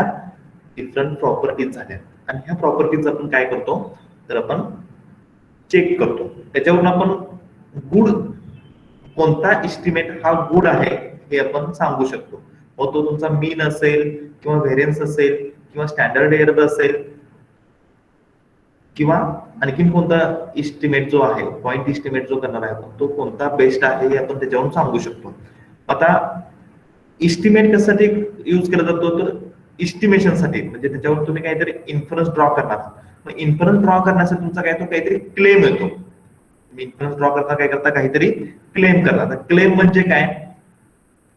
हायपोथेसिस टेस्ट करायची. Yes, hypothesis. आपण काय करतो? हायपोथेसिस टेस्टिंग करतो. म्हणजे बघा, आपण आता पहिला आपण डिस्क्रिप्टिव्ह स्टॅटिस्टिक कडे होतो. डिस्क्रिप्टिव्ह स्टॅटिस्टिक कडून कुठे आलो? इन्फरन्शियल स्टॅटिस्टिक कडे आलो. इन्फरन्शियल स्टॅटिस्टिक मध्ये आपल्याला कशाची गरज लागली? इस्टिमेशनची गरज लागली. मग इस्टिमेशन मध्ये 2 पार्ट आले, एक पॉइंट इस्टिमेशन आणि इंटरवल एस्टिमेशन. मग आपण इंटरवल एस्टिमेशन थोडंसं आता जरा साईडला ठेवलं. आता आपण पॉइंट एस्टिमेशन विषयी ज्यावेळी बोलतो त्यावेळी तिथं आपला टेस्टिंगचा पार्ट आला. परंतु हाच पार्ट तुमचा इंटरवल साठी सुद्धा आहे. टेस्टिंगचा पार्ट तुमचा इंटरवल साठी सुद्धा आहे. मग पर्टिक्युलर क्लेम करता तुम्ही की पॉप्युलेशनचा म्यू समजा अवरेज जे असेल ते तुम्ही तिथे क्लेम करता आणि ते तुम्ही चेक करता. तर ते अवरेज चेक करण्यासाठी कोणती टेस्ट यूज करायची? मग ती टेस्ट तुमची पॉवरफुल टेस्ट आहे का मोस्ट पॉवरफुल आहे का युनिफॉर्मली मोस्ट पॉवरफुल टेस्ट आहे? असं काय झालेलं आहे का? हो हो सर. आहे ना? ओके. हो. हो, झाले सर. ओके, डिस्ट्रीब्युशन कोणतं येतं त्यानुसार मग ती टेस्ट कशी जनरेट होते. आता आपण काय लिहितो की डायरेक्ट टेस्ट स्टॅटिस्टिक्स लिहितो. टेस्टिंगच्या प्रोसेसमध्ये मी सांगतो कशामध्ये? टेस्टिंगच्या प्रोसेसमध्ये आपण काय लिहितो? Direct test statistics. आणि टेस्ट स्टॅटिस्टिक अंडर H0 हा एक वर्ड असतो. Test statistic under H0. त्यामुळे H0च्या अंडर आपलं ते टेस्ट स्टॅटिस्टिक डिफाईन झालं असतं. ते कशा पद्धतीने झालं असतं हे तुम्ही कदाचित टीवायला पाहिलेलं असेल की ती मोस्ट पॉवरफुल टेस्ट कशी जनरेट होते. NP लेमा झाला आहे. हो, झालं. हो हो. ओके. तर तो जो पार्ट आहे तर त्यामध्ये तुम्ही बघितलं असं की ऍक्च्युली आपलं टी टेस्ट जरी आपण घेतली तर ती जी टी टेस्ट आहे ती कशा पद्धतीने लाईट झालेली आहे ते तुम्ही तिथं ऑब्झर्व करू शकता. त्याचं डिस्ट्रीब्युशन कशा पद्धतीने टी डिस्ट्रीब्युशन येतं किंवा तुमचं करस्पॉन्डिंग जर सॅम्पल साईज जर ग्रेटर असेल तर ते नॉर्मल कडे कशी जाते किंवा नॉर्मल डिस्ट्रीब्युशन कशा पद्धतीने येतं ह्याविषयी तुम्ही तो टेस्टिंगचा पार्ट बघितला. ओके. मी थोडक्यात काय बघा, descriptive statistics is another part and inferential statistic is another part. Descriptive statistic मध्ये तुम्ही डेटा समराईज करता किंवा त्या डेटाच्या विषयीची इन्फॉर्मेशन कलेक्ट करता, त्याच्याविषयी मेजर्स ऑफ स्टँडर्ड डिस्पर्शन असेल त्याद्वारे तुम्ही तो डेटा रिप्रेझेंट करता. ओके. आणि इन्फॉर्मेशन मध्ये काय करता तर इन्फॉर्मेशन मध्ये तुम्ही पॉप्युलेशन विषय बाय युझिंग सॅम्पल तुम्ही इन्फरन्स ड्रॉ करता. मग इन्फरन्स ड्रॉ करत असताना इस्टिमेशन, त्यामध्ये पॉइंट इस्टिमेशन, इंटरव्हल इस्टिमेशन आणि त्यानंतरचा पार्ट तुमचा टेस्टिंगचा येतो. ओके. आता ह्याच्यामध्ये आपल्याला कोणता पार्ट बघायचा आहे तर इस्टिमेशन थेरी जी आहे ती इस्टिमेशन थेरी, जसं की आपण सॅम्पलिंग थेरी म्हणतो. सॅम्पलिंग थेरी कशा पद्धतीने डेव्हलप झाली तशी आपली इस्टिमेशन थेरी विषयी इन्फॉर्मेशन घ्यायचं आहे. मग त्या सिलेबसमध्ये आपण कोणता पार्ट म्हणतोय ते पण पाहू. परंतु त्याच्यापूर्वी तुम्ही बीएससी ला कोणता पार्ट पाहिलेला आहे त्याच्याविषयी मला सांगायचं आहे. बीएससी चा पेपर वाईज जाऊ. बीएससी थर्ड इयर सेमिस्टर 5 त्याच्याविषयी इन्फॉर्मेशन द्या. पॉइंट एस्टिमेशन झालं. फर्स्ट तुमचा पेपर नंबर 10 होता बरोबर ना? Yes. ओके. तर त्यामध्ये तुमचं कोणतं होतं तर पॉइंट एस्टिमेशन पार्ट होता. आणखीन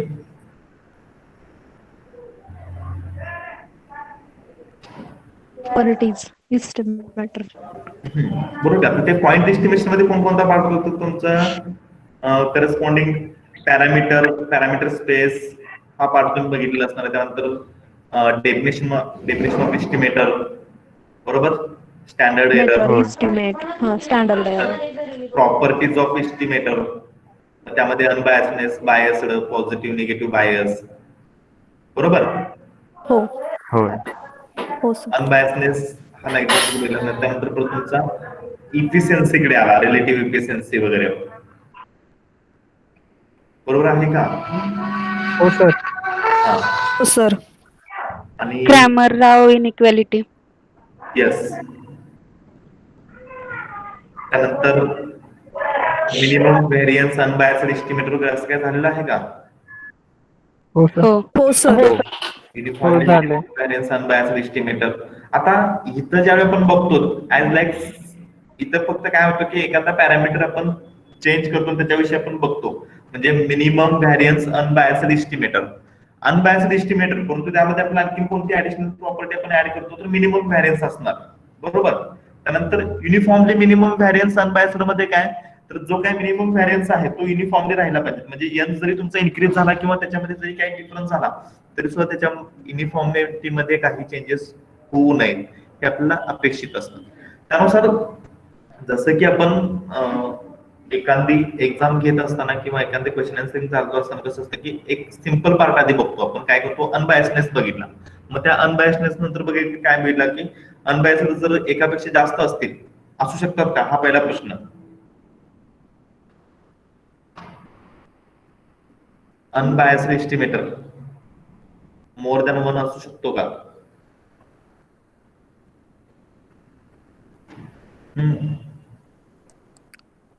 असू शकतो. असू शकतो बरोबर. मग मोर दॅन 1 असेल तर त्यातला कोणता बेस्ट तर ज्याचा मिनिमम व्हेरियन्स असेल तो आपला बेस्ट म्हणून पाहता येईल. म्हणजे ज्यावेळी तुमचे ऑप्शन्स तयार होतात मग ऑप्शन्स मधला कोणता चॉईस करायचा तर त्यासाठी आपलं पर्टिक्युलर क्रायटेरिया युज करणं गरजेचं आहे. मग ते क्रायटेरिया आपण इथे युज करत जातो. ओके. तर त्यानुसार हे डिफरंट टाइप्स मध्ये. मग कन्सिस्टन्सी त्याचा प्रूफ, परंतु सफिशियंटचे डेफिनेशन्स आहेत. 3 टाइप मध्ये डेफिनेशन्स आहेत बरोबर का. सफिशियंटची सिंपल मध्ये काय सांगू शकता?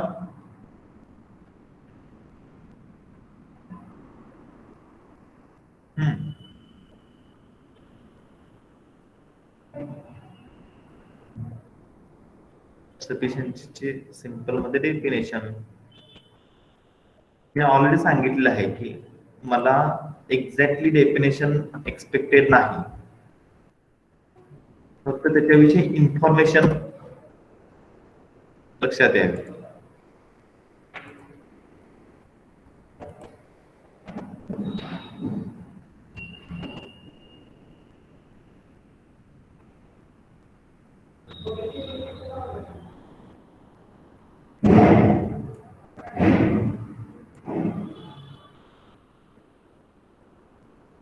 बोला.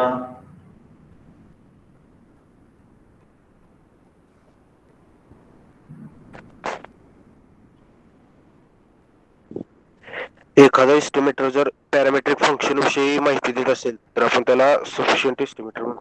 Yes yes good.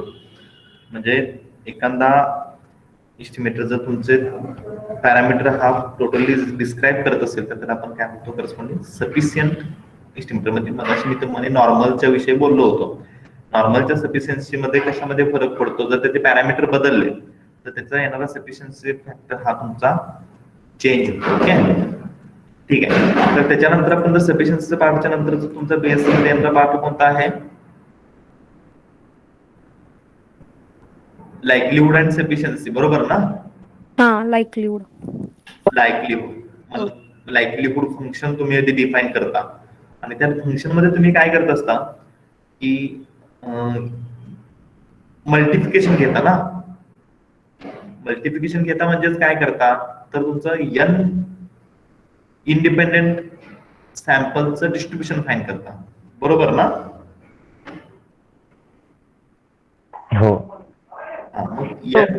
Independent sample जे तुम्ही डिस्ट्रीब्युशन फाईन करता तर त्या डिस्ट्रीब्युशन मध्ये मिळणारा पॅरामीटर तुम्ही फाईन करत असता आणि तो मॅक्झिमम लाईकलीहुड MLE मॅक्झिमम लाईकलीहुड म्हणजे मॅक्झिमम म्हणजे मोठा नाही तर लाईकलीहुड हा शब्द महत्वाचा आहे. लाईकलीहुड म्हणजे काय तर पुन्हा पुन्हा तो लाईज होतो. मॅक्झिमम वेळा तो काय होतो लाईज होतो. म्हणजे लाईकलीहुड म्हणजे ज्यावेळी तुम्ही n सॅम्पल्स कडे जाता त्यावेळी येणारा पॅरामीटरची व्हॅल्यू जी आहे ती तुम्हाला तिथं फाईन करायची असते. ओके आपला आता बेसिक इन्फरन्स मध्ये तो पार्ट येईल त्यावेळी आपण तिथं डिटेल मध्ये डिस्कस करूया. तर मॅक्झिमम लाईकलीहुड एस्टिमेट तुम्हाला त्याची प्रोसेस माहिती आहे. काय प्रोसेस आहे?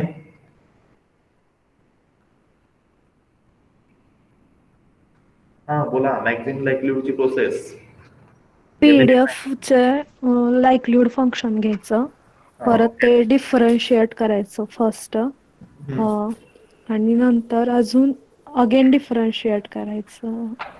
फर्स्ट अँड सेकंड डिफरन्शिएशन, बरोबर ना? हा फर्स्ट अँड सेकंड डिफरन्शिएट. आणि त्यामध्ये काय प्रोसेस करतो आपण? ते मॅक्झिमम सेकंड जे डिफरन्सिएशन आहे ते लेस दॅन 0 आलं पाहिजे. हे कन्सिडरेशन आहे. 0 आलं 0. आणि आणखीन काय?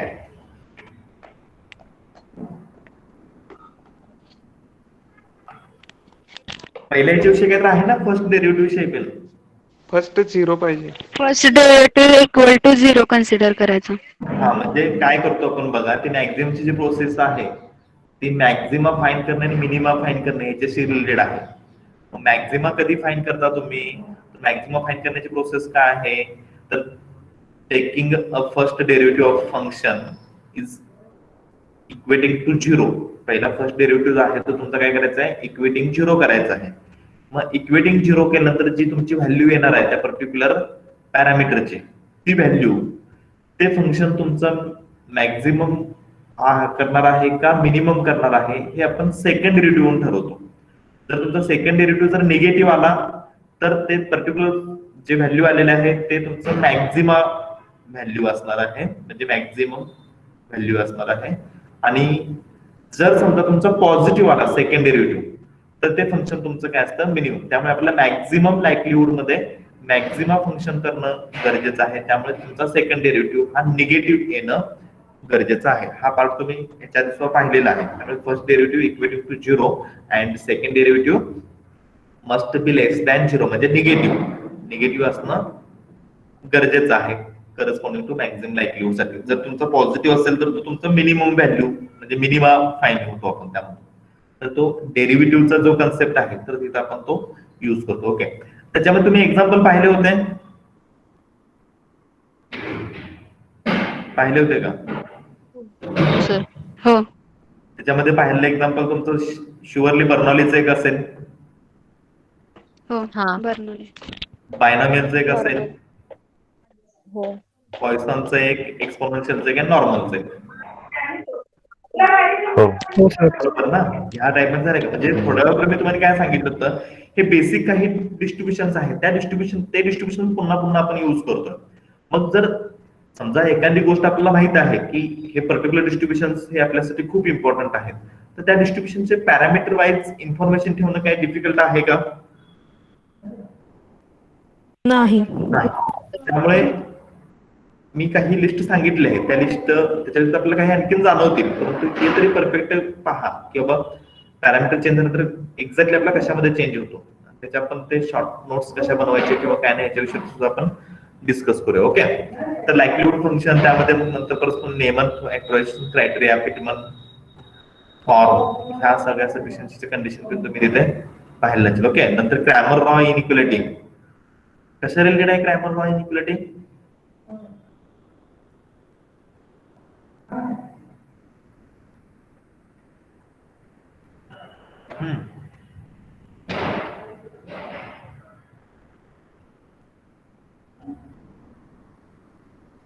Minimum variance unbiased estimating. Cramer Rao inequality कशा संदर्भात आहे असं मी विचारलं. मोस्ट पॉवरफुल टेस्ट साठी. मोस्ट पॉवरफुल टेस्ट साठी. आणखीन क्रॅमर लॉ इनइक्वालिटी व्हेरियन्सच्या रिलेटेड आहे का? हो sir. It is related to variance, आणि तुमचा मिनिमम व्हॅरियन्स बाउंड फाइंड करता तुम्ही तिथं, बरोबर ना? हो sir. Variance of X is greater than equal to काय आहे पुढे, असंच आहे ना? बोला.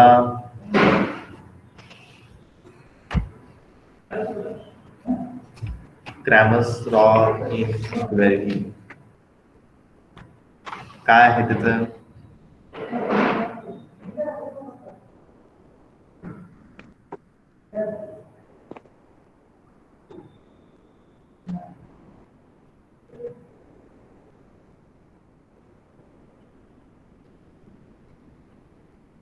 बोला जरा पटकन.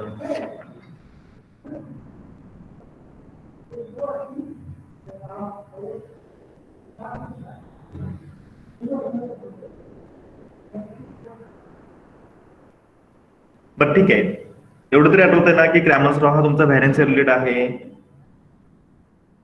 Lower bound variance. Lower bound find करा तुम्ही. आन्सर बरोबर होतं, मिनिमम व्हॅरियन्स बाउंड, परंतु ऍक्च्युली तो आपण काय करतो की डेफिनेशन किंवा तिथं आपला जो MVBU वगैरे असं जे नोटेशन आहे त्यावर लक्ष ठेवतो, परंतु तो आपला क्रॅमर लॉ आहे तो बेसिकली आपला व्हॅरियन्सचा विषय आहे, त्याच्यामध्ये आपण लोअर बाउंड फाइंड करतो त्या व्हॅरियन्सचा. So variance of T is greater than equal to, त्या फॉर्म मध्ये ती इनइक्वालिटी आहे, आणि त्या इनइक्वालिटी मध्ये आपण आय थिटा एक डिफाइन करतो ना. तो आय थिटा काय असतो? Fisher information. Yes, Fisher information. आता मग फिशर इन्फॉर्मेशन मध्ये कसा इंडिकेट होतो किंवा काय होतो इंडिकेटर फंक्शन तिथंही लक्षात ठेवणं गरजेचं आहे. ओके, त्यानंतर तुमचे काय आहेत की इस्टिमेशनच्या मेथड्स आहेत. Methods of estimation. मेथड्स कोणकोणत्या मेथड्स आहेत इस्टिमेशनच्या? Maximum list square method, method of movement, square method of movements, आणखीन मिनिमम काय स्क्वेअर, मेथड ऑफ मिनिमम काय स्क्वेअर. Okay, good. आता याच्यामध्ये पुन्हा तुम्हाला तिथे एक्झाम्पल झाले असणार आहेत. हो कोणते डिस्ट्रीब्युशन होते? बर्नौली असेल, बर्नौली, बायनॉमियल, पॉइसन, युनिफॉर्म असणार आहे, युनिफॉर्म, डिस्क्रीटचं पिन असेल आणि कंटिन्यूचं पिन असेल. हो, एक्सपोनेन्शियल आणि नॉर्मल, बरोबर ना? हो हो सर. कॉचीचं एक्झाम्पल झालेलं होतं का? कॉची डिस्ट्रीब्युशन हो झालं होतं. हो झालं. त्याचा एमएलई काय आहे कॉची डिस्ट्रीब्युशनचा?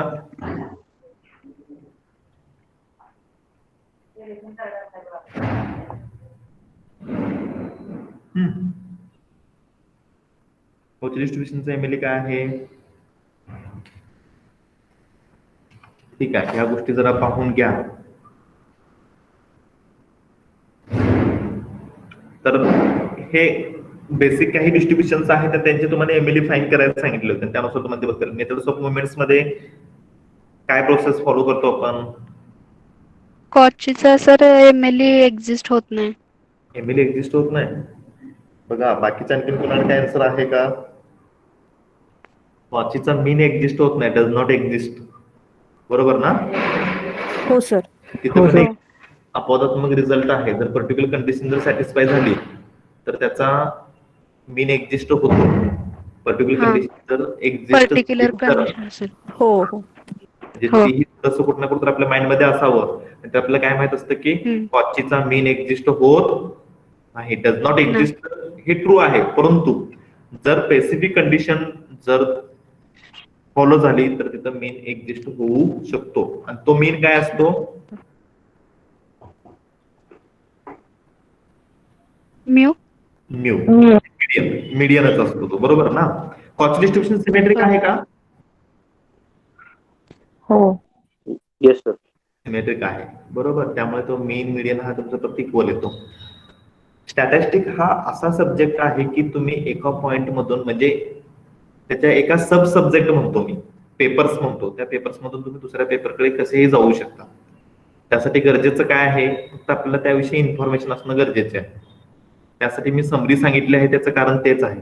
तुम्ही टेस्टिंग मधून डिस्ट्रीब्युशन मध्ये येऊ शकता, टेस्टिंग मधून सॅम्पलिंग मध्ये जाऊ शकता, सॅम्पलिंग मधून परत बाकीच्या अन्य गोष्टीकडे तुम्ही येऊ शकता.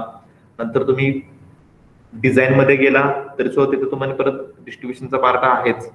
तिथं पुन्हा परत तुमचा रॅन्डम व्हेरिएबलचा पार्ट आहे, फिक्स्ड इफेक्ट, रॅन्डम इफेक्ट्स वगैरे हा सुद्धा पार्ट येतो तिथं. तर सर्व हे इंटर रिलेटेड आहेत. ते फक्त एक काय म्हणतो, स्टॅटिस्टिक सब्जेक्टची ब्युटी जी आहे ती तुम्हाला अचीव्ह होणं गरजेचे आहे. असंच आपण एखाद्या वेळी विचार करत बसतो, विचाराचे कसे जडणघडण होते ना, आपण एका विचारामधून दुसऱ्या विचारामध्ये, तर परत तिकडे पुढे तिथून परत कंटिन्यू जात असतो. म्हणजे आपण चालू केलेला कोणता विचार असतो किंवा आपण कोणत्या विचारामधून एंटर झालेला असतो आणि आपण एंडला कुठे गेलो असतो हे आपल्याला सुद्धा माहित नसतं. त्या पद्धतीप्रमाणे स्टॅटिस्टिकच्या बाबतीत सुद्धा तुम्ही असं लॉजिकल थिंकिंगने असे विचार करून तुम्ही चांगली तुमची कन्सेप्ट डेव्हलप करू शकता. गॉसिपिंग करताना तर स्टॅटिस्टिक्स सारखा विषय घेतला तर खूप चांगल्या पद्धतीचं गॉसिपिंग होऊ शकतं आणि हे तुम्हाला गरजेचं आहे त्या सब्जेक्टमध्ये डेप्थ अचीव्ह करण्यासाठी. ओके, ठीक आहे. तर आपण आता MLE परत नंतर मेथड्स ऑफ मुवमेंट्स, त्याच्यामध्ये आपण करस्पॉन्डिंग मुवमेंटचा यूज करून आपण व्हॅल्यूज फाइंड करतो, बरोबर ना? बरोबर आहे ना? येस हो सर. सर. जनरली हो आपण सर. M1 डॅशचा यूज करतो आणि μ2चा, म्हणजे मीन आणि व्हॅरियन्स वरून बऱ्यापैकी आपल्याला एस्टिमेट्स फाइंड होतात.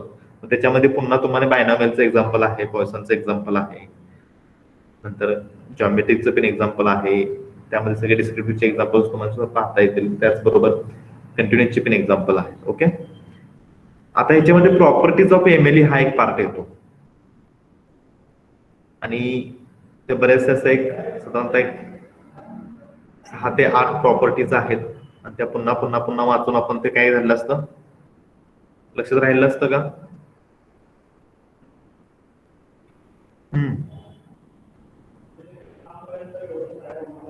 बोला. प्रॉपर्टीज ऑफ MLE जे आठवतात ते सांगा, सर्व सांगायचे आहेत वगैरे असं काही नाही. बरं, MLE अनबायस्ड असतो का?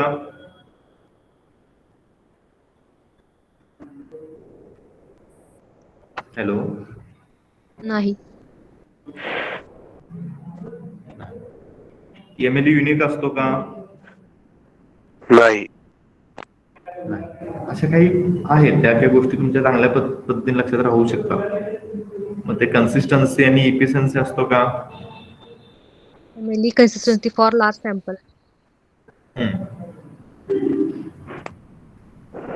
ठीक आहे. ऑलवेज एक्झिस्ट होतो का? नाही होत. काय करायचं, ह्या प्रॉपर्टी बऱ्याच वेळा काय होतात की थोडस नंबर जर जास्त असला तर आपल्या लक्षात ठेवण्यासाठी किंवा कन्फ्युजन स्टेज मध्ये आणतात आपल्याला. मग त्यासाठी काय करायचं, तर त्या प्रॉपर्टीला एक एक्झाम्पल अटॅच करायचं. त्या प्रॉपर्टीला काय करायचं, एक्झाम्पल अटॅच करायचं. एक्झाम्पल अटॅच करायचं म्हणजे काय, MLE डज नॉट एक्झिस्ट हे तुमच्या लक्षात राहणं गरजेचं आहे. मग असं कोणतं डिस्ट्रीब्युशन आहे की त्या डिस्ट्रीब्युशनला तुमचा MLE एक्झिस्ट होत नाही? हा, अभिषेक काही क्वेश्चन वगैरे आहे का? लॉजिस्टिक. अभिषेक राडे. झालं. ओके, हा बोला. कोणतं डिस्ट्रीब्युशन असं आहे की तिथे एमएल एक्झिस्ट होत नाही?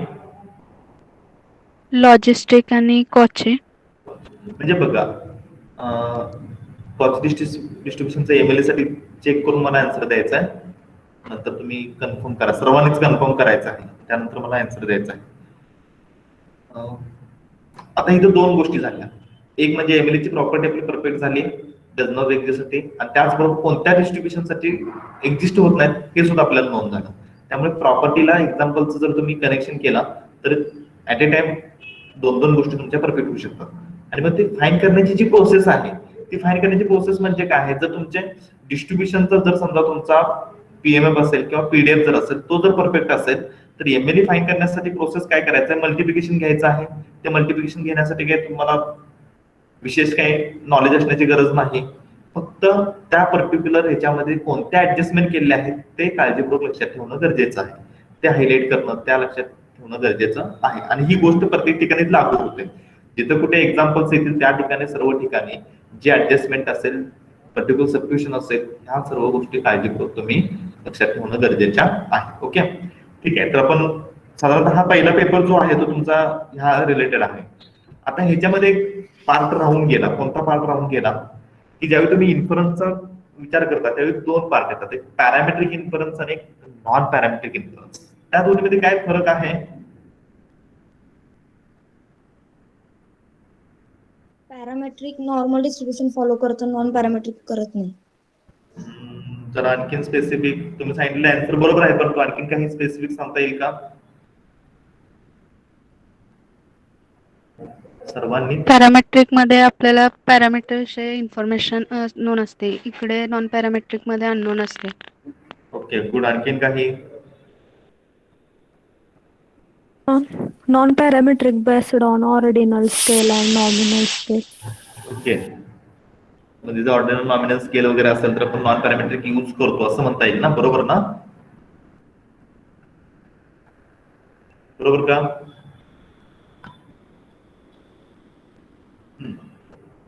आणखीन सांगा पॅरामेट्रिक आणि नॉन पॅरामेट्रिक.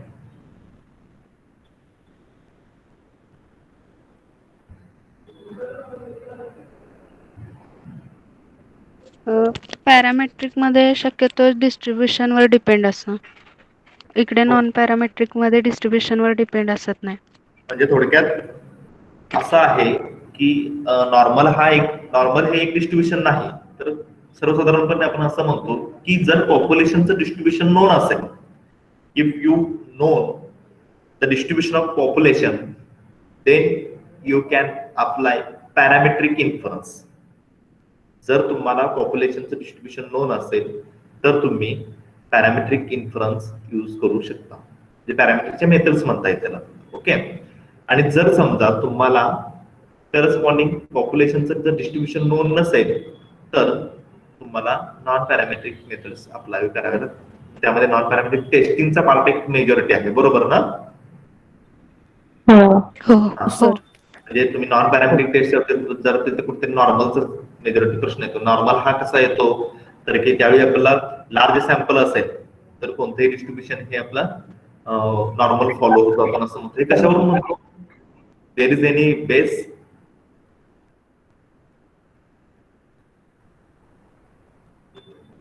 जर लार्ज सॅम्पल असेल तर ते डिस्ट्रीब्युशन हे नॉर्मल फॉलो होतं. त्याच्यासाठी काही बेस आहे का?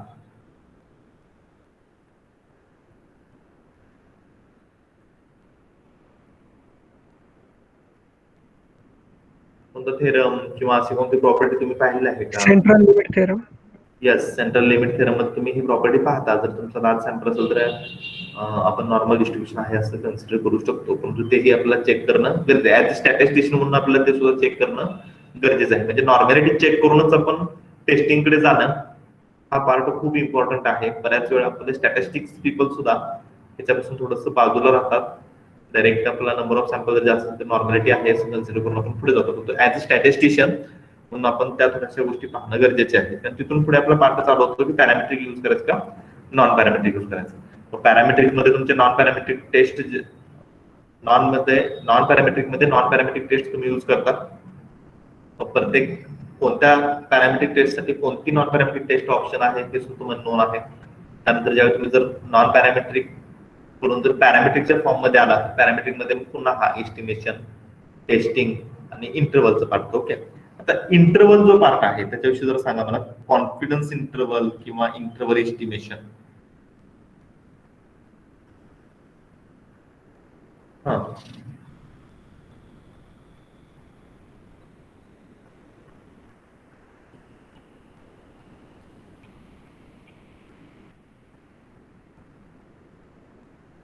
पण पॉइंट आणि इंटरव्हल मध्ये काय फरक आहे?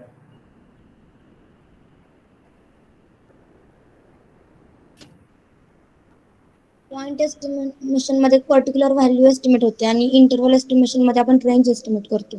कशाची? पॅरामीटरची. यस, आपण पॉइंट एस्टिमेशन मध्ये पर्टिक्युलर पॅरामीटरचा पॉइंट एस्टिमेट म्हणजे एक पर्टिक्युलर व्हॅल्यू आपण डिफाईन करतो. जसं सिंगल पॉइंट.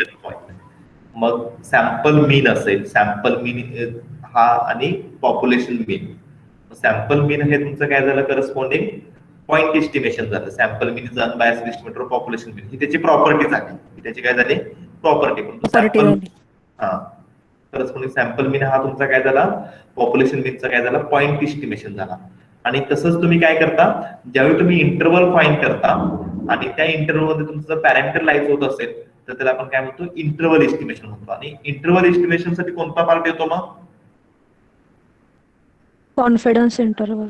Confidence interval. तो कॉन्फिडन्स इंटरव्हल हा तुमचा 1 - अल्फा इंटू 100% असतो ना. 1 - अल्फा इज नथिंग बट 95% वगैरे 99%, 97% ह्या व्हॅल्यूज तुम्ही फाइंड करत असता. मग तो अल्फा हा एक पुन्हा एक खूप मोठा क्वेश्चन मार्क असतो. अल्फा म्हणजे काय आहे, तो लेवल ऑफ सिग्निफिकन्स म्हणजे काय एक्झॅक्टली, बोला. टेस्टिंग मधला पार्ट आहे तरी सुद्धा आपल्याला तो लागतोच कुठे ना कुठेतरी.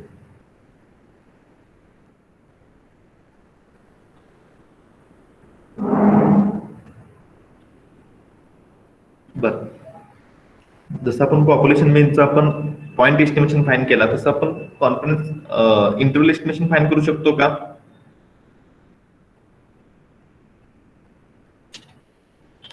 बोला. करू शकतो. करू शकतो, बरोबर. ओके,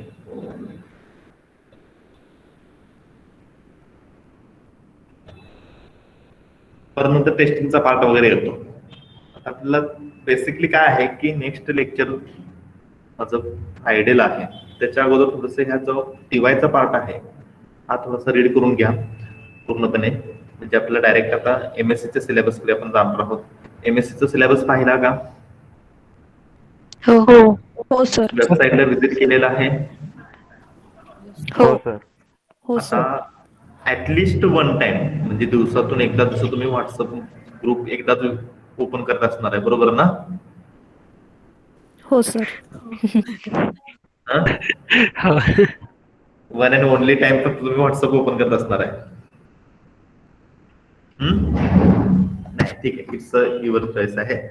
जसं तुम्ही व्हॉट्सअपचा सिम्बॉल हा तुमच्या होम पेज वरती असतो तशाच पद्धतीप्रमाणे आपल्या कॉलेजची जी वेबसाईट आहे ती सुद्धा कुठं ना कुठे तुम्ही रोज ऍटलिस्ट 1 टाइम म्हणतो एकदा तरी इव्हिनिंगला किंवा तुमच्या ऍज पर कम्पेअर्ड टाइम नुसार बघायची. का बघायची? तर आपल्याकडे डिफरंट सेल्स आहेत. इनोव्हेशन सेल आहे, त्याचबरोबर प्लेसमेंट सेल आहे, स्किल कोर्सेस आहेत. म्हणजे डिफरंट ऍक्टिव्हिटीज इथं आपण रनअप असतात. पण त्या ऍक्टिव्हिटीज कशा पद्धतीने चाललेल्या आहे, कॉलेजमध्ये आज कोणता कार्यक्रम झालेला आहे, कोणतं फंक्शन झालेलं आहे, त्याची काही इन्फॉर्मेशन आहे, ह्या सर्व गोष्टी ह्या वेबसाईटवरती अपडेट आहेत. तिथं डेली न्यूज म्हणून हा एक तुम्हाला ही एक तुम्हाला टॅब दिसेल. तिथं जर बघितलं तर तुम्हाला ते कोणकोणत्या गोष्टी झाल्या ते लक्षात येतात. कारण की आपलं कॉलेज, आपल्या कॉलेजमध्ये कोणत्या गोष्टी रनअप आहेत, कोणकोणते कोर्सेस अवेलेबल आहेत, ह्या सर्व गोष्टी तुम्हाला नोंद असणं गरजेचे आहे.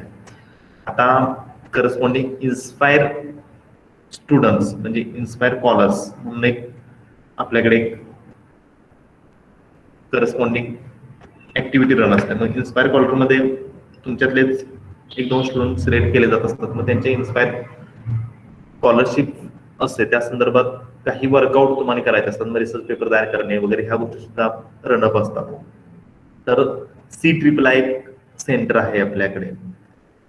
ते करस्पॉन्डिंग आपलं कॉलेज आणि टाटा इन्स्टिट्यूट यांच्या अंडर ते रनअप आहे. आता जे प्रिव्हियस स्टुडंट्स आहेत ज्यांचे TY इथूनच झाले आहेत त्यांना बऱ्यापैकी ह्या सर्व गोष्टी माहिती आहेत, परंतु जे बाहेरून एनरोल झालेले आहेत त्यांनी अवश्य वेबसाईटला व्हिजिट द्या आणि त्यानुसार रोज एक टॅब तरी बघत जा आणि डेली न्यूज वगैरे आहे त्या सुद्धा संदर्भात तुम्ही अपडेट राहा. तर आपण वेळोवेळी ज्या काही ऍक्टिव्हिटीज असेल हे तुम्हाला सांगितल्या जातील, परंतु तुम्ही सुद्धा त्या गोष्टीवरती सगळे ऍक्टिव्ह राहा. सर्वात महत्वाचे अटेंडन्स खूप इम्पॉर्टंट आहे. आता 2 विद्यार्थी रिमूव्ह झालेले आहेत काही कारण असेल किंवा काय वगैरे आपण नंतर बघता येते. मी तुम्हाला सांगितले टाइम टू टाइम तुमची करस्पॉन्डिंग अटेंडन्स ही ऑटोमॅटिकली सेव्ह होते. सो त्या बाबतीत तुम्ही प्रिकॉशन घ्या. कोणतीही गोष्ट समज नसेल काय असेल तर त्या संदर्भात इन्फॉर्म केलं तरी चालेल. व्हॉट्सअपवरती जरी मेसेज टाकला तरी सुद्धा चालतील. आणि सिलेबस आता रनअप होत आहेत त्यानुसार जे तुमचे फ्रेंड्स असतील जे अजूनही एनरोल झालेले नाहीत त्यांना तुम्ही ते इन्फॉर्म करायचं आहे. ओके ठीक आहे. सध्या आपण आता इथे थांबूया. Have a nice day. Next लेक्चरला BSc सर्व कम्प्लीट करून तुम्ही स्टडी करून यायचं आहे. Okay okay sir. Okay bye bye. Have a nice day. Remove झालं तर चालेल. हा बोला तुम्ही. सर आम्हाला ते रेकॉर्डिंग झाल्यानंतर बघायला मिळेल का? हा मिळू शकतं. ते रेकॉर्डिंग जे आहे ना हे पर्टिक्युलर जीमेलच्या ड्राईव्ह वरती सेव्ह होतं. नंतर तुम्ही कधी येऊन पेन ड्राईव्ह मध्ये वगैरे घेऊन जाऊ शकता कारण ते लार्ज फाईल तयार होते त्यामुळे सेंड करणं पॉसिबल नाही. ठीक आहे सर. Thank you sir. हा ओके. सर्वांनी रिमूव्ह झालं तर चालेल. काही डाऊट शंका असेल तर विचारा. ज्यांचे कोणाचे असतील त्यांनी